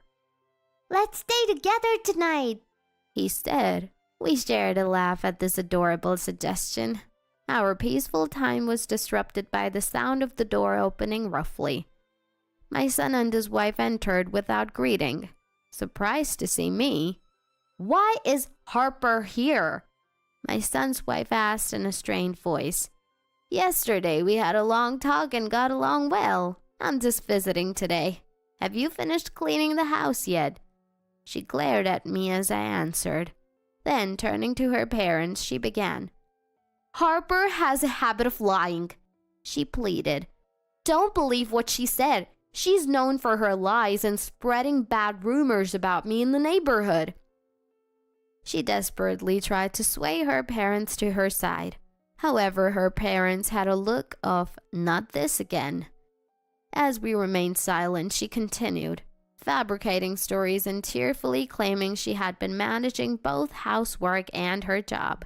I almost admired her acting skills. "It's you who lies. How many times have you deceived us?" Her dad finally spoke. He mentioned being shocked by the profile she submitted to the matrimonial agency, revealing all her education and career claims were false. Even my son was surprised. "Huh?" I exclaimed. It turned out she hadn't even attended university, dropping out of a vocational school and then enjoying an unemployed life. Her parents had gotten her the current job through connections. All her boasts about her education were lies. Confronted by my son, "Is that true?" she covered her ears. "No, it's a lie!" she continued to shout. Her parents sighed and said, "She's always been like this when things go against her." Said, I thought she might truly believe her fantasies were real. We need to talk about the future. Also, the family home will be put up for sale, so please vacate within a week. I then informed my son. What? Stand up? The land originally belonged to my parents, and after my husband's passing, the house was in my name. I told my eldest son that whatever he did was up to me. I need to secure funds for my retirement. You being a father should take more responsibility for your family. My son looked dejected, while his wife shrank, covering her ears. Later, they vacated the family home and moved into a small apartment. The grandchildren were still being cared for at my son's wife's parents' house. My son, deceived by a fake profile. I've been tricked, He said, contemplating divorce. My eldest son said he intended to sue the marriage bureau and his wife for damages. He plans to gain custody of the children and has asked to live together again. It seems he has reflected a bit, as he promised to use the alimony to pay off all his debts. The divorce between my son and his wife was a bit contentious, but when her falsified background was brought up, she quickly agreed to the divorce. After the divorce, she apparently returned to her parents' house. Her tendency to fabricate stories worsened, leading to mental instability, and I heard she'll soon be admitted to a hospital. After the divorce was finalized, I bought a small 2-family home, a new build. Due to my age, it was difficult to purchase it alone, so my son also helped. Now I'm living with my 2 grandchildren and my son. He has become more cooperative with household chores.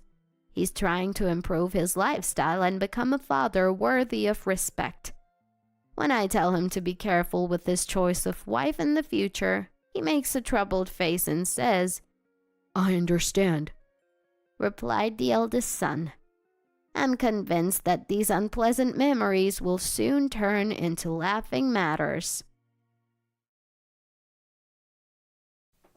Andrew was getting married, Mom said. The moment I heard her words, I was filled with mixed emotions of joy and loneliness. My name is Emily, and I'm 30 years old. My brother Andrew is 5 years older. Andrew was always kind and intelligent. He took care of me whenever our working parents were busy. I've been fond of him since childhood. I was in my senior year of college when I heard from Mom that Andrew was getting married. I waited for his arrival with mixed feelings, knowing that he would bring his fiancée. But when I met Andrew's girlfriend, these complicated feelings disappeared. Her name is Jennifer, beautiful and kind, always smiling and talking to me. She's perfect for Andrew, and I thought I could get along with her well. Surely the whole family felt the same, and blessed Andrew. But who could have imagined what would happen next? After the wedding, Andrew and his wife asked to stay with us for a while to save money for their own place. With me being at college and part-time work, and our parents often away at their jobs, we thought it wouldn't be much of an issue. Jennifer got along well with my parents and quickly became part of the family. However, I began to feel distrust towards Jennifer. It started with small things. I had my favorite shampoo, but I noticed it smelled on her. When I told her not to use my things without asking, "I'm sorry, I ran out of mine and ended up using yours." She apologized, but the shampoo kept disappearing quickly. Items from my room started to go missing. When confronted in front of the family, it was usually Jennifer who said, "I couldn't find a pen, and I thought Emily, being a student, would surely have one." Or, "I needed a handkerchief urgently and found one in the laundry, so I borrowed it." And then she would apologize. These were small things, but I have a strong dislike for people touching my belongings, and the stress gradually built up. Half a year later, I was watching TV in the living room on a weekend when Jennifer came in. "Move over," she said brusquely. I was shocked and looked at her. "You're in the way. I prefer if you're not around during the day," she said. Those words made all my pent-up stress explode. "This is my house, you know. You're the one who's staying here," I retorted. Jennifer laughed. Not with the warm smile I met her with, but a mocking one. Still living in your parents' house as an adult? How dependent are you? And now that I'm married, I have the right to live here too. Understand? She spoke with such absurd logic. Just because you're married, what of it? Just because you're married, what of it? I was born and raised here. What's wrong with living in my parents' house? Then Jennifer mocked me even more.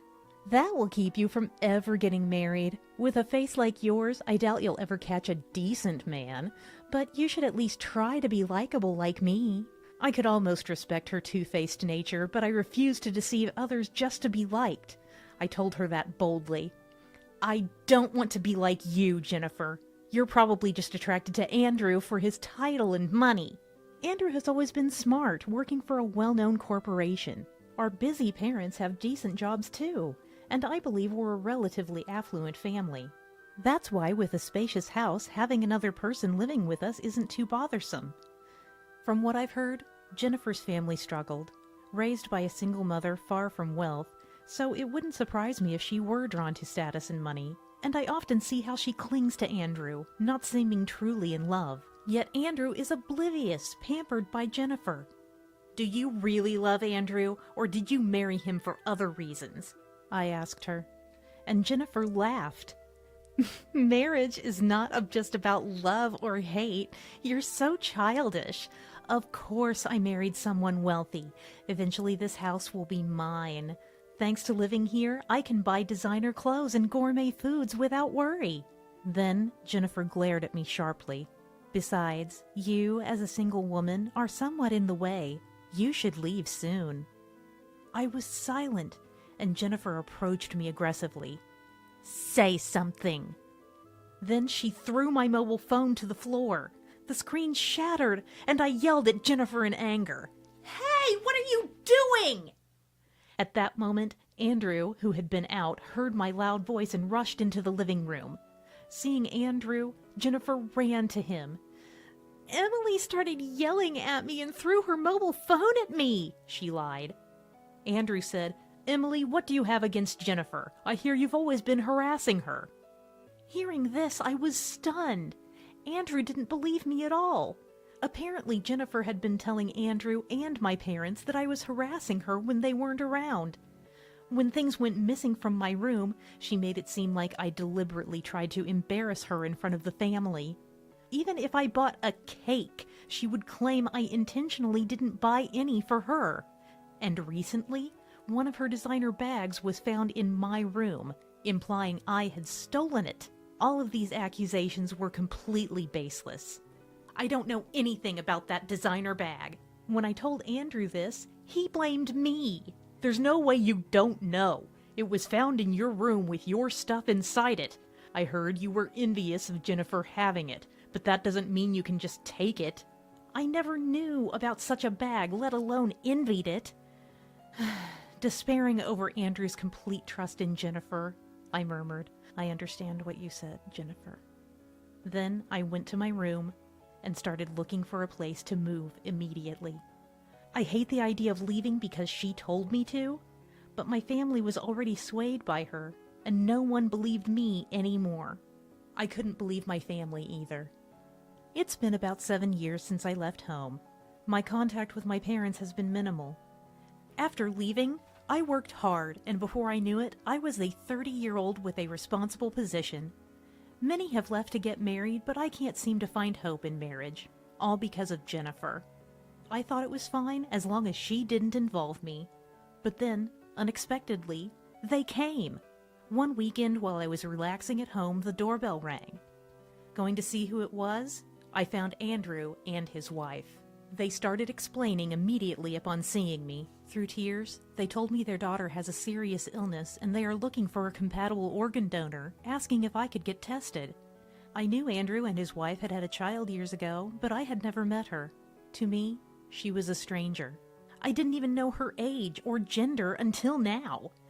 And because of Jennifer, my relationship with my family had deteriorated. Even Andrew, we used to be so close, but he believed only Jennifer's side and blamed me. I couldn't forgive him for that, so I told them I couldn't give an immediate answer. But they pleaded with me just to get tested, and their selfishness made me resent them even more. Because of your lies, I had to leave home. Andrew didn't believe a word I said, did he? And now you come here, not even apologizing, just asking for favors? If you really want me to get tested, apologize right now. And Jennifer, tell the truth about what you did to me. Then, perhaps because their daughter was important, Jennifer slowly started to speak. Maybe if Emily was around, Andrew would prioritize her over me. That would make me sad and jealous. John and Isabella would naturally prioritize their own daughter if Emily were around. That's why I wanted you gone. She spoke through tears, but I doubted her sincerity and told them so. It's not about being sad or jealous, right? It's because if I'm around, there's less money for Jennifer to use. I know you've been getting more living expenses from our parents since she came. Mom mentioned that the living expenses had significantly increased since Jennifer arrived. Essentially, I was an inconvenience, so you lied to get my family on your side. Jennifer looked shocked, but I continued. That time you claimed I stole the bag, it was you who placed it in my room, with some of my items inside to make it look like I was using it, and then had Andrew discover it, right? Didn't she tell you to check my room, Andrew? Andrew seemed to ponder for a moment and then nodded. But that alone doesn't prove Jennifer is in the wrong. It's just your speculation. And why bring up such an old issue now? I thought maybe I could awaken Andrew to the truth, but it was futile. Maybe it's good to trust one's spouse, but I couldn't accept it. You are also an adult, they say, but some things can't be overlooked. When I refused, Andrew began to panic. Emily, we just need you to get tested. Apparently, Andrew and his wife, along with our parents and relatives, had been tested, but no one was a match, and I was their last hope. No way. It's my time you're asking for. Why should I do such a thing? That's when Jennifer broke down crying and begged for forgiveness. I'm really sorry.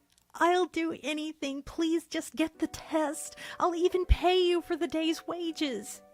I was angered by her position. Do you think paying me off settles it? We'll pay your wages, so get tested. If you're a match, donate. Isn't that a strange request? Besides, you've always disliked me. So if I'm a match, you'd have a part of someone you despise in your daughter. You wouldn't be able to bear that, right? Jennifer looked troubled. Even if it's something from the past, I have no desire to help people who can't apologize for their mistakes, and today proves it. You still won't apologize. You probably still look down on me, but don't mistake it. I won't just comply with whatever you say. I've cut ties with my family since then. You're practically strangers to me. As I moved to close the door, Andrew and his wife tried to stop me. It's pointless to say anything more. I've made up my mind. You may love your daughter, but to me, she's a stranger. Would you normally go through pain and change your plans for a stranger? As I finished, Jennifer started to scream. How cruel! But I didn't waver. Yes, a terrible person like you should never come here again. With that, I closed the door. They are strangers to me now. I have no reason to interact with them. From that day on, calls from Andrews incessantly came in. It was really persistent. I hate needles and despise hospitals. I don't know exactly what the test entails, but it likely involves needles and takes time. I can't endure that, so I definitely will not get tested. Enough already. Don't contact me again. Why don't you think about what you've done? After calling me cruel, you still seek help? If you contact me again, I'll talk to the police. I picked up the phone for the last time to tell Andrew this. Then I blocked calls from him and my family. Yet I still feel a pang of pity for my niece when I see sick children on TV. So I hesitated a little and did some research based on what I heard. It seems that overseas transplants are possible. Even if it costs a fortune, there's a chance for survival. If the child is really important, they'd do anything. Yet Jennifer appeared at my house insisting on the test, so I asked her, "Can't she get a transplant overseas? Why don't you go for that option?" But the answer she gave me was absurd. Why would we go overseas when you're right here? Do you know how much that would cost? If you're not going to get tested, then you should pay for it. You're single. You must have savings. You have no other use for it anyway. Being yelled at like this on my doorstep, I called the police, and that was the end of it. How can you be so rude when you're asking for help? Enough is enough. As I said that, the police arrived and took Jennifer away.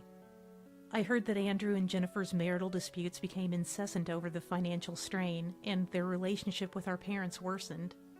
They sold the family home to raise funds, so I no longer have a place to return to. Andrew and his wife moved into an old apartment to save money, but Jennifer couldn't stand the lifestyle, leading to constant quarrels. Whether it's about their daughter or themselves, I can't really tell. Andrew has changed so much. He's as good as gone in my eyes. Since then, I've completely cut ties with them. They stopped involving me. I may be forever alone, but it's far better than being with such people. I am enjoying my single life. Marriage is where life goes to die, they say.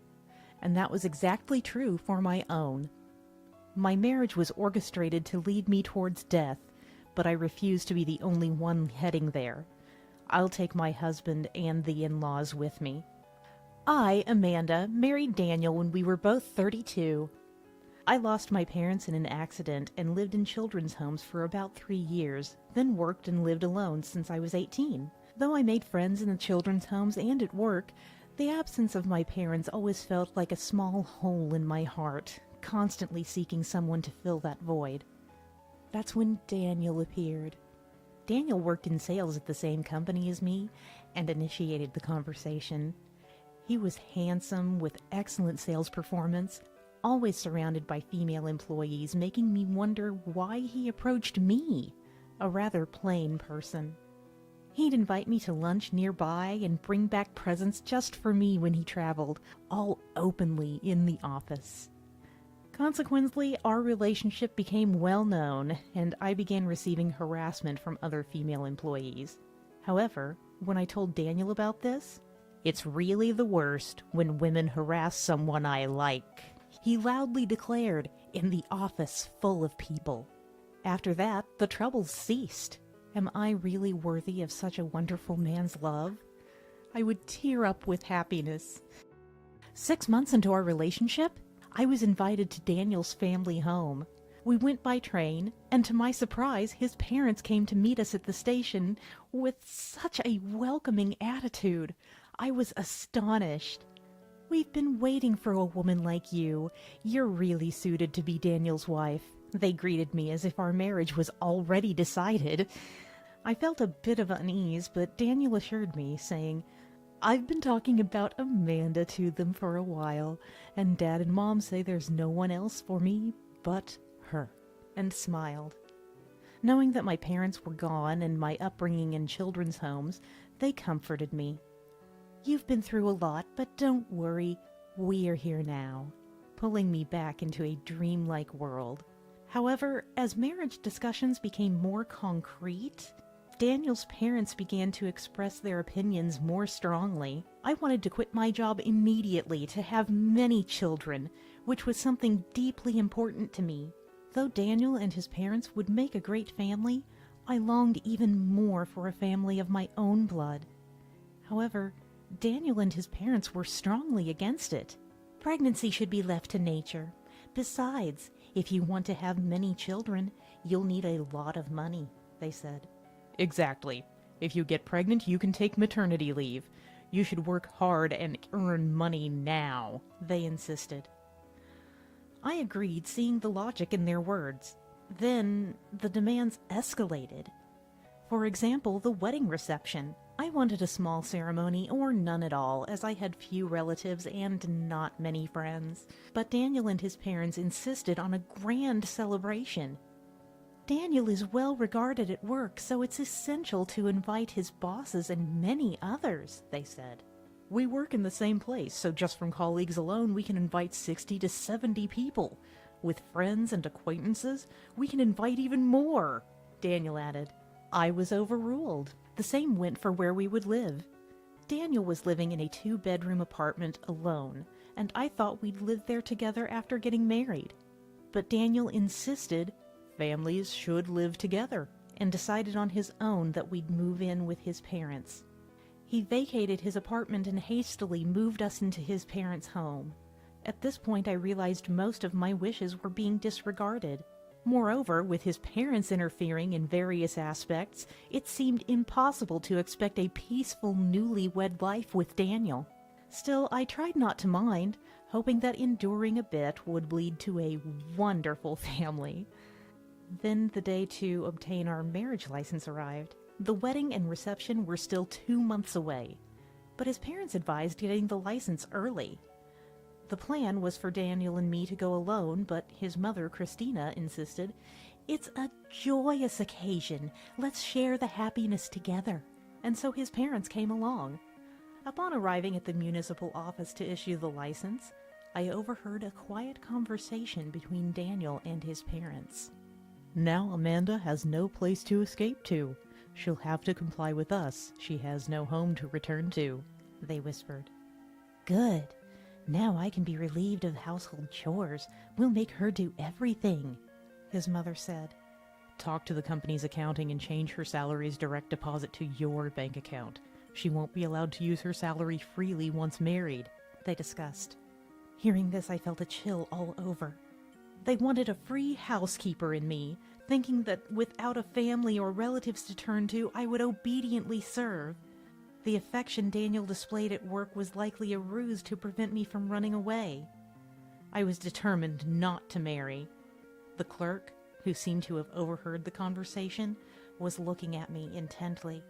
I whispered, audible only to the clerk, "I don't need a marriage license," I said. The clerk, momentarily confused, handed me a blank piece of paper instead of a license. I quickly tucked the paper into my bag and returned to Daniel and his parents, pretending nothing was amiss. Initially, I wanted to confront them about what I heard, but I realized that wouldn't be enough to settle my frustration. "Looking forward to our future together," I said with a smile, while secretly plotting my next move. As expected, their attitude changed from that day. "Now you must serve us 3 as your masters," they demanded. "Let's see your skills in housekeeping. From now on, everything is your responsibility, Amanda. No slacking, or else," they threatened. "Your salary will be transferred directly to Daniel's bank account to fund a new house we plan to build with your money." As expected, I obediently pretended to comply, all while setting up a trap. "Daniel, Frank, Christina, how about a trip?" I suggested. "I finally have a family and I'm truly grateful. I'd like to invite the 3 of you on a trip as a token of my appreciation," I added, mentioning a super luxurious hotel. They fell for it, so I arranged everything, eagerly awaiting the day.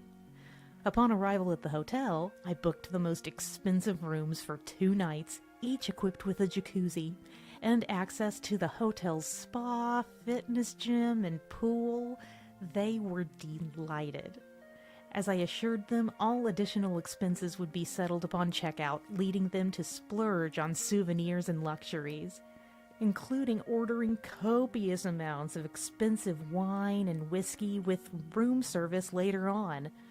As expected, the bill on the final day totaled $9,000. At the front desk, I pretended to be ready to pay with my credit card, then exclaimed, "Oh no! I've left my credit card at home," ensuring Daniel could hear. Naturally, I hadn't forgotten it at all. Daniel and his parents were livid, scolding me loudly, demanding what we were going to do. I then turned to Daniel.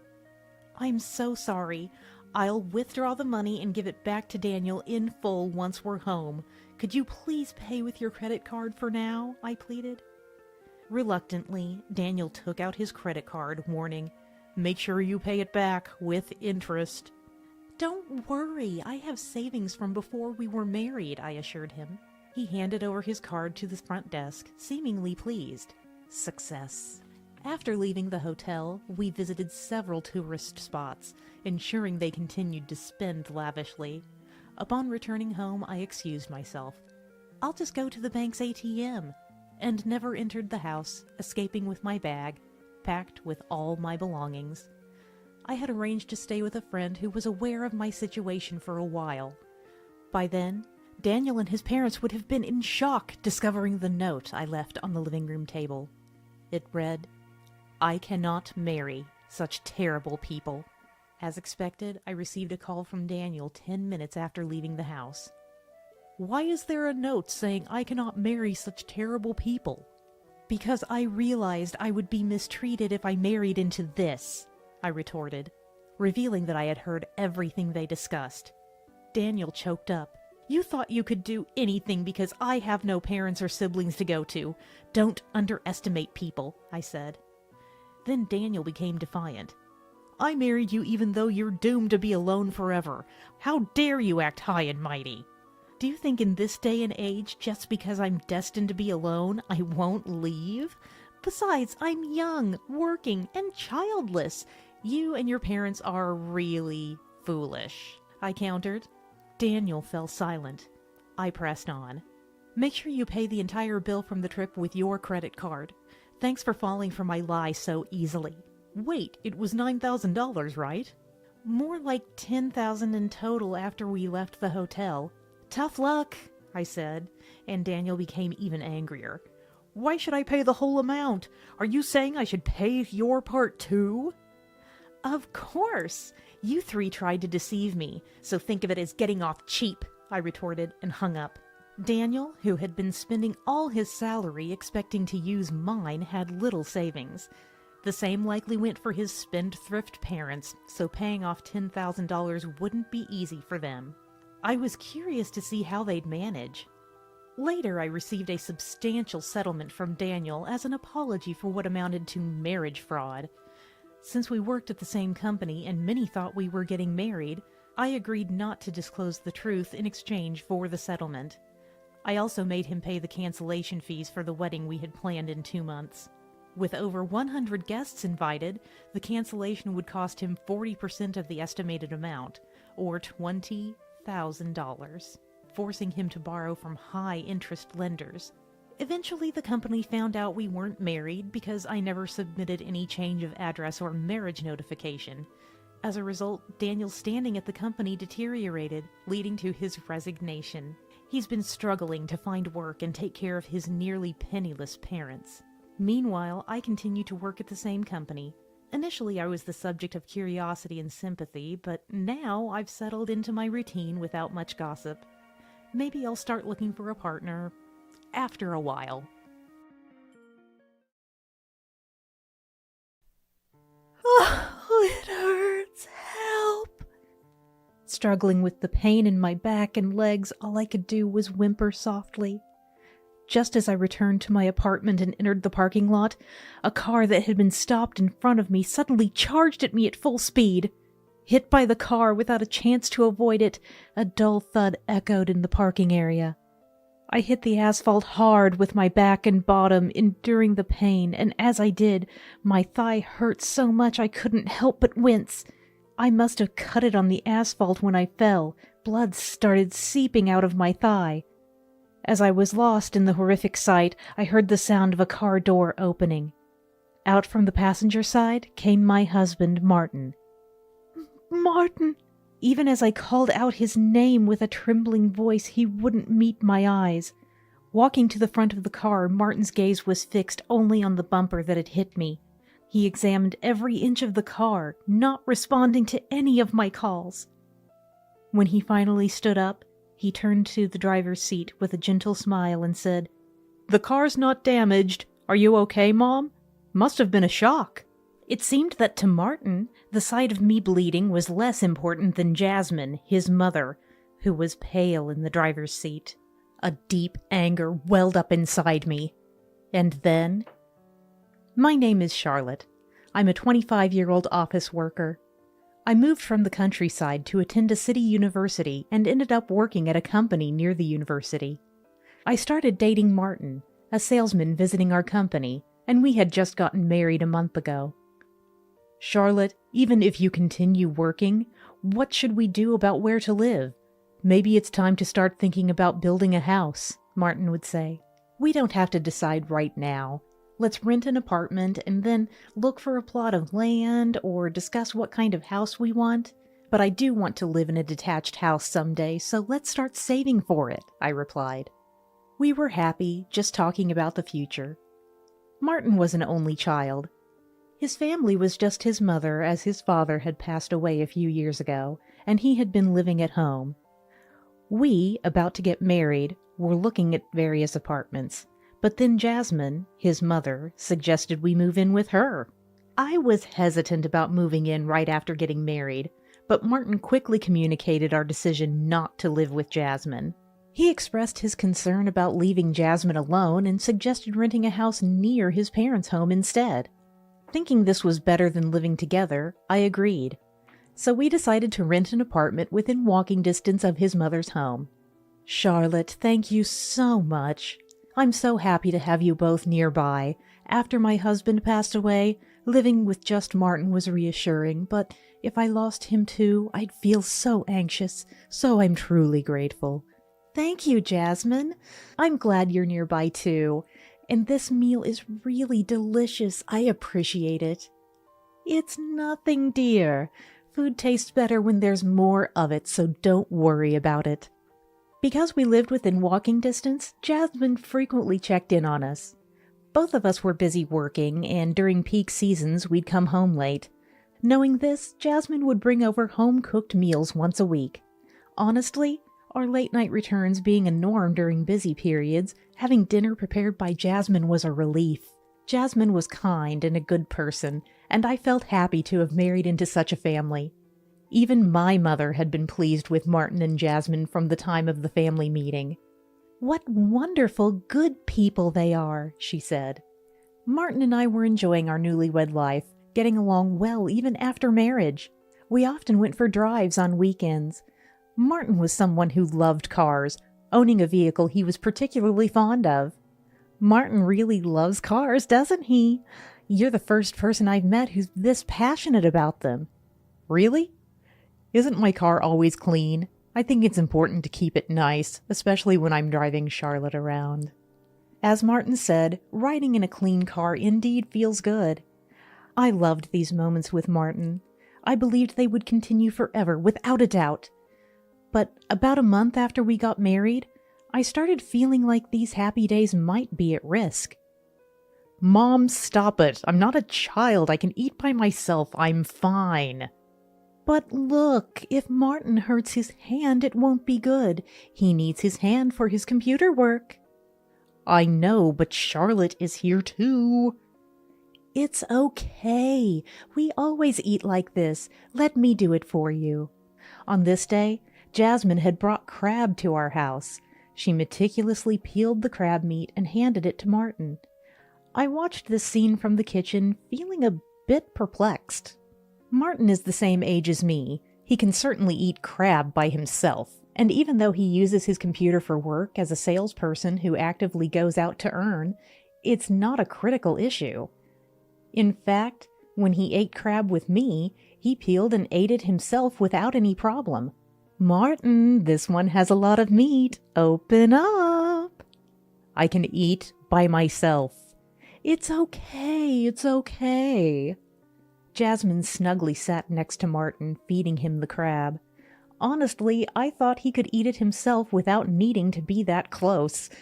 I began to notice how unusually close Martin and Jasmine were from that day. Once I started feeling that way, every little thing began to bother me. I'm going to take Mom to her lesson today. What? But we had plans to go to the movies this evening, remember? I even bought the tickets. Sorry. The movie will come out on DVD or something later, so let's just watch it then.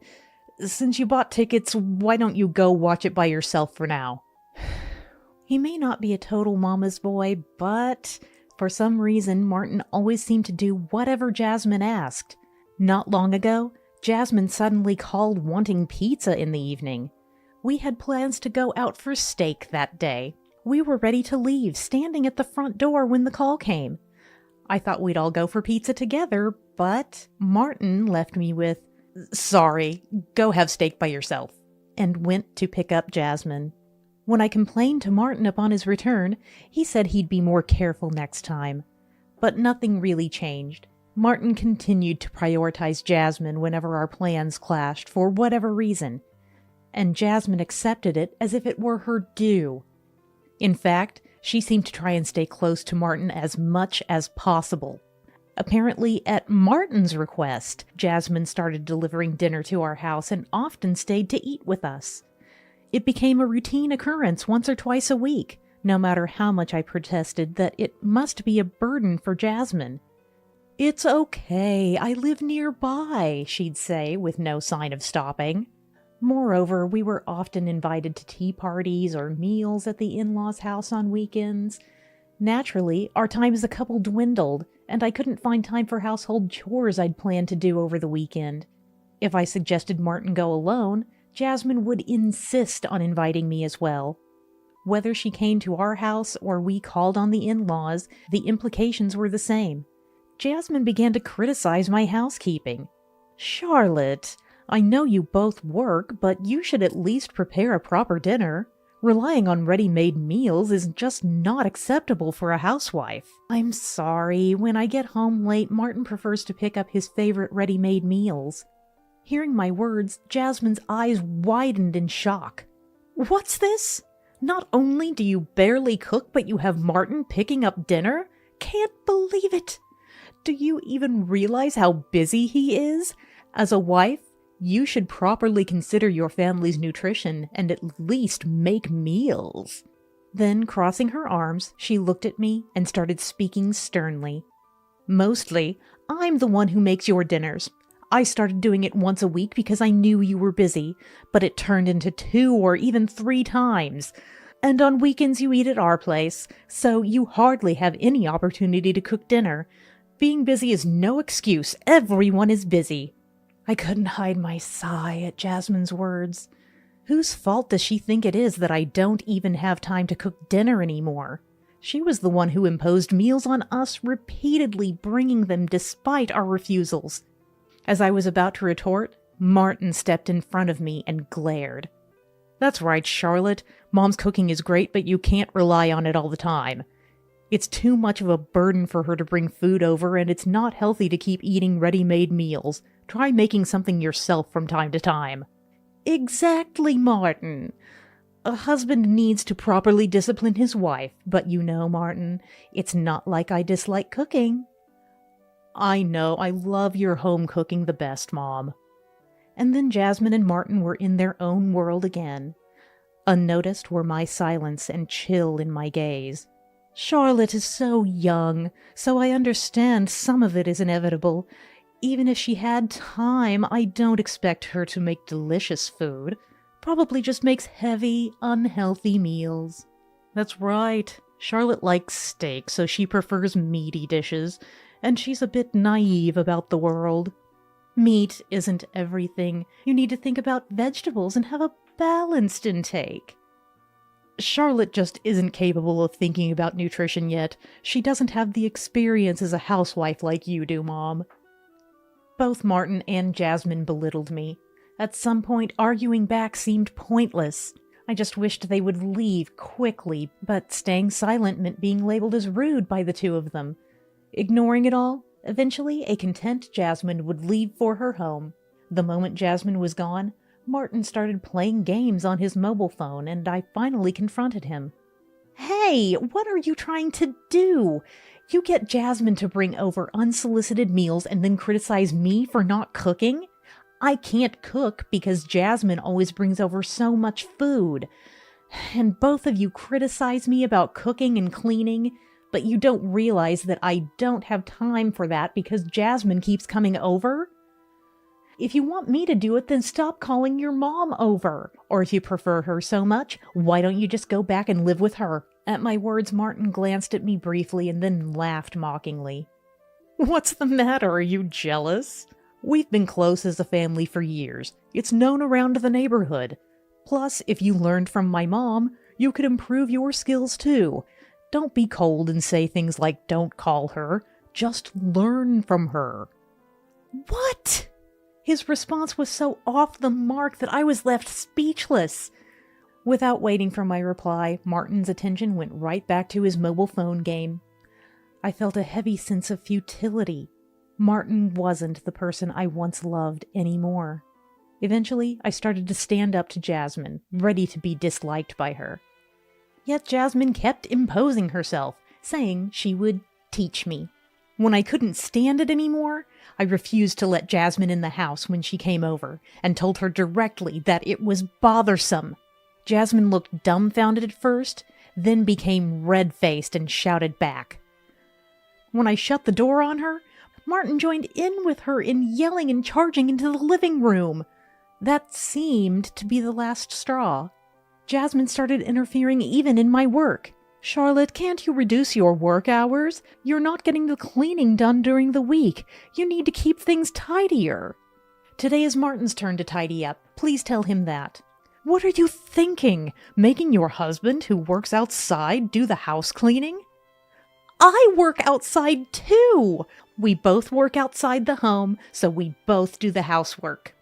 Even if Jasmine understood the concept of both partners working, she strongly believed housework was the wife's responsibility. She seemed to think I was shirking my duties onto Martin. Jasmine sighed heavily as if frustrated. "Charlotte, there's a difference in income between you and Martin. It's normal for the one earning less to take on more household chores. If you can't manage that, maybe you should consider becoming a housewife." Unfortunately, our incomes are nearly the same, and with Martin's income alone, becoming a housewife isn't feasible. I have to work too. We both work full-time and come home around the same time, yet you are saying I alone should do the housework?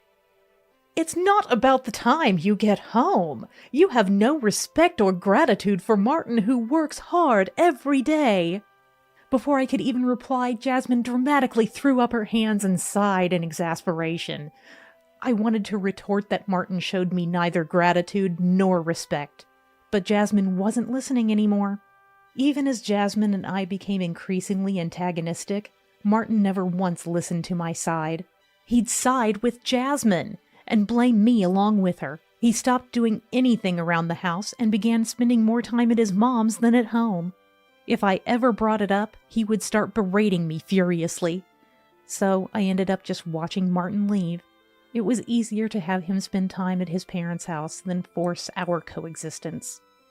One day, as I was walking home early from a nearby company, I entered the apartment complex. Just then, in the parking lot, I saw Martin and Jasmine apparently about to leave in our car. I didn't even want to greet them and tried to hurry past, when suddenly, the car in front of me sped up directly towards me.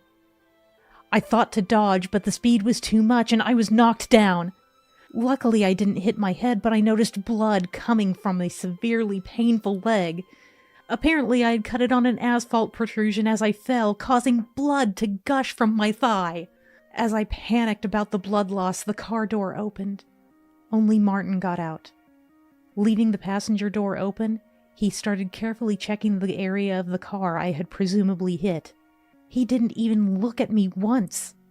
Jasmine, looking pale, was in the driver's seat and didn't even try to get out. "Hey!" Finally, getting Martin's attention from the front bumper, he stood up.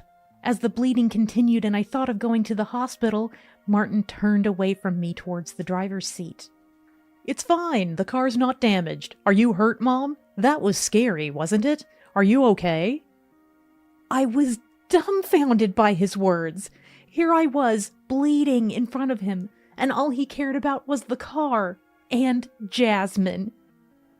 At Jasmine's reassurance, Martin smiled gently and was about to get back into the passenger seat. Finally, Martin looked at me. "Hey, don't sit in the middle of the road. You're blocking the cars, you know." His lack of concern and that remark made my anger explode. "Don't joke with me! You hit me with your car and now you're blaming me?" "It's your fault. You suddenly jumped out, and that's why you got hit. And after falling down, don't blame it on Mom. What were you planning to do if the car got damaged?" I couldn't believe Martin was the same person anymore. He hit me, caused an injury, and yet he was claiming it was my fault. Without a word of concern for me, he was gesturing for me to move to the side of the road. Concerned about the car when there's someone bleeding here? You saw me right in front of you, didn't you? You drove at me with such speed. It's wrong to suddenly accelerate in a parking lot. What if I had been someone else? Would you say the same thing to them? Huh? You're not someone else. You're family. Even if I hit you, I'd be the one paying for the repairs, you get that? There's no benefit for me hitting you, understand? No benefit? You're the one who hit me! Why should I be the one getting blamed? As Martin and I were arguing, Jasmine finally got out of the driver's seat. She approached me with a domineering stance, looking down at me. Charlotte, do you have any idea how much Martin's car costs? You were the one who ran into it, and yet you speak like that. The first thing you should do is apologize. I was so astounded by the situation that I was at a loss for words.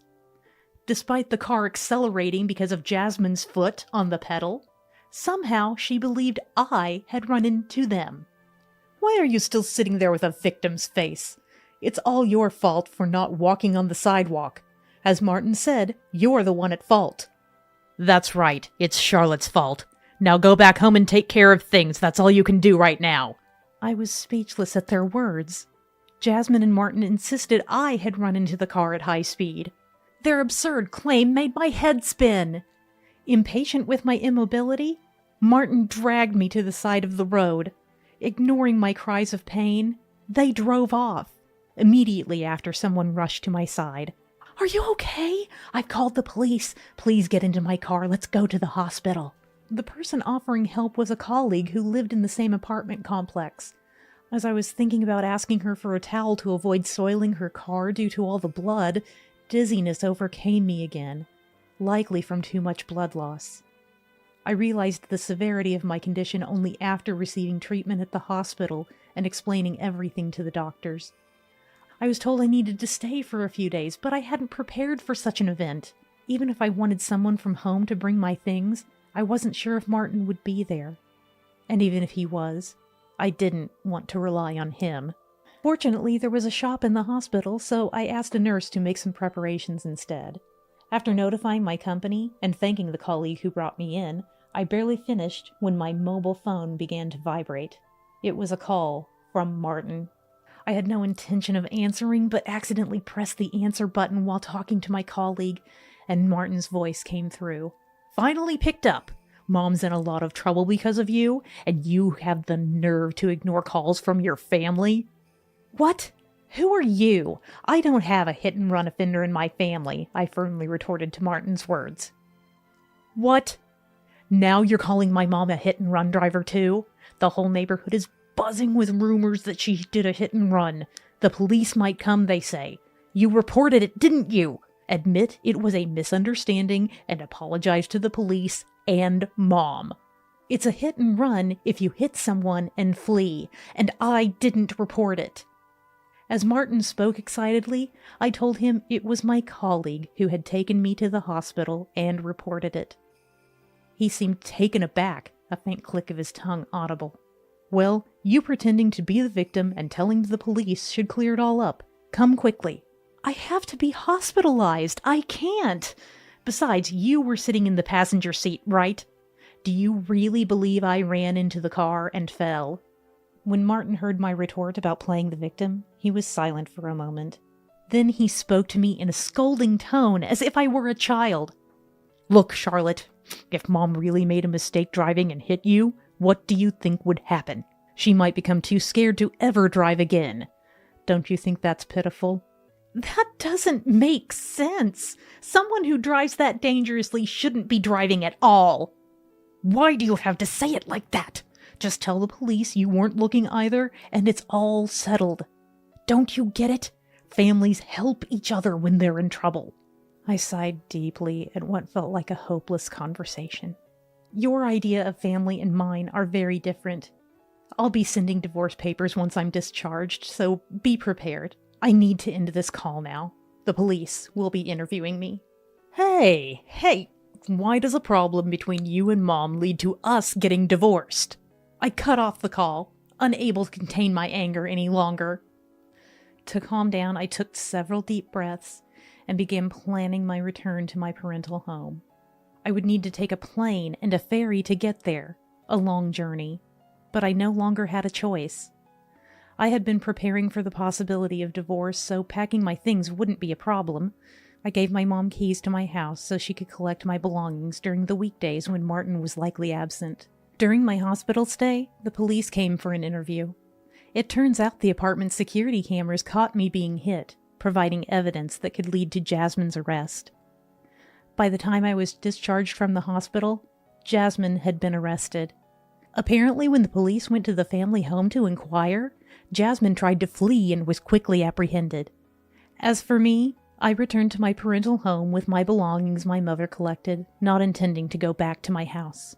I resigned from my job, looking to start anew in the countryside. The warm send-off I received when I visited my company to say goodbye contributed to my positive outlook. A few days later, when I initiated divorce proceedings through a lawyer, Martin vehemently refused. He even showed up at my parents' doorstep, but my dad firmly sent him away. Despite Martin's repeated claims of misunderstanding, the evidence was already against them, making any chance of absolving Jasmine's crime impossible. Dad, incensed by Martin's incessant cries of family, furiously slammed the door shut. "This fool! Never call my daughter family again! Get out of here!" Martin still tried to pry open the door, but then suddenly turned around. A group of imposing, well-built neighbors stared him down with stern looks. Startled, Martin dashed off towards the harbor, likely shaking at the ferry terminal while waiting for the next boat. Eventually, my divorce from Martin was finalized. It turned out that not only Jasmine, who was driving, but also Martin, who was the passenger, were under investigation for hit and run. Unlike Jasmine, who fled and was apprehended, Martin cooperated with the police and was under house arrest, a more lenient form of investigation without physical detention. However, due to my moving away by plane and ferry to my parental home, they considered there was a risk of fleeing, leading to a similar treatment as Jasmine. Perhaps by showing willingness to comply with the divorce, Martin was trying to indicate his remorse. But as long as the divorce was finalized, I was content. The colleague who informed me about the proceedings said that Martin and Jasmine's case had become the talk of the neighborhood. A husband who worries about the mother who hit his wife more than the wife herself? The worst parent and child duo for hit and run. Both parent and child arrested. It seems to be the talk of the town every day. With Martin and Jasmine now unreachable, my only recourse was to proceed through my lawyer. Not that I minded, as I preferred not to see their faces again. Future dealings with their insurance company, police investigations, and whether the prosecution would proceed were expected to be time-consuming. My only wish was for a swift resolution, so that I would never have to contact them again.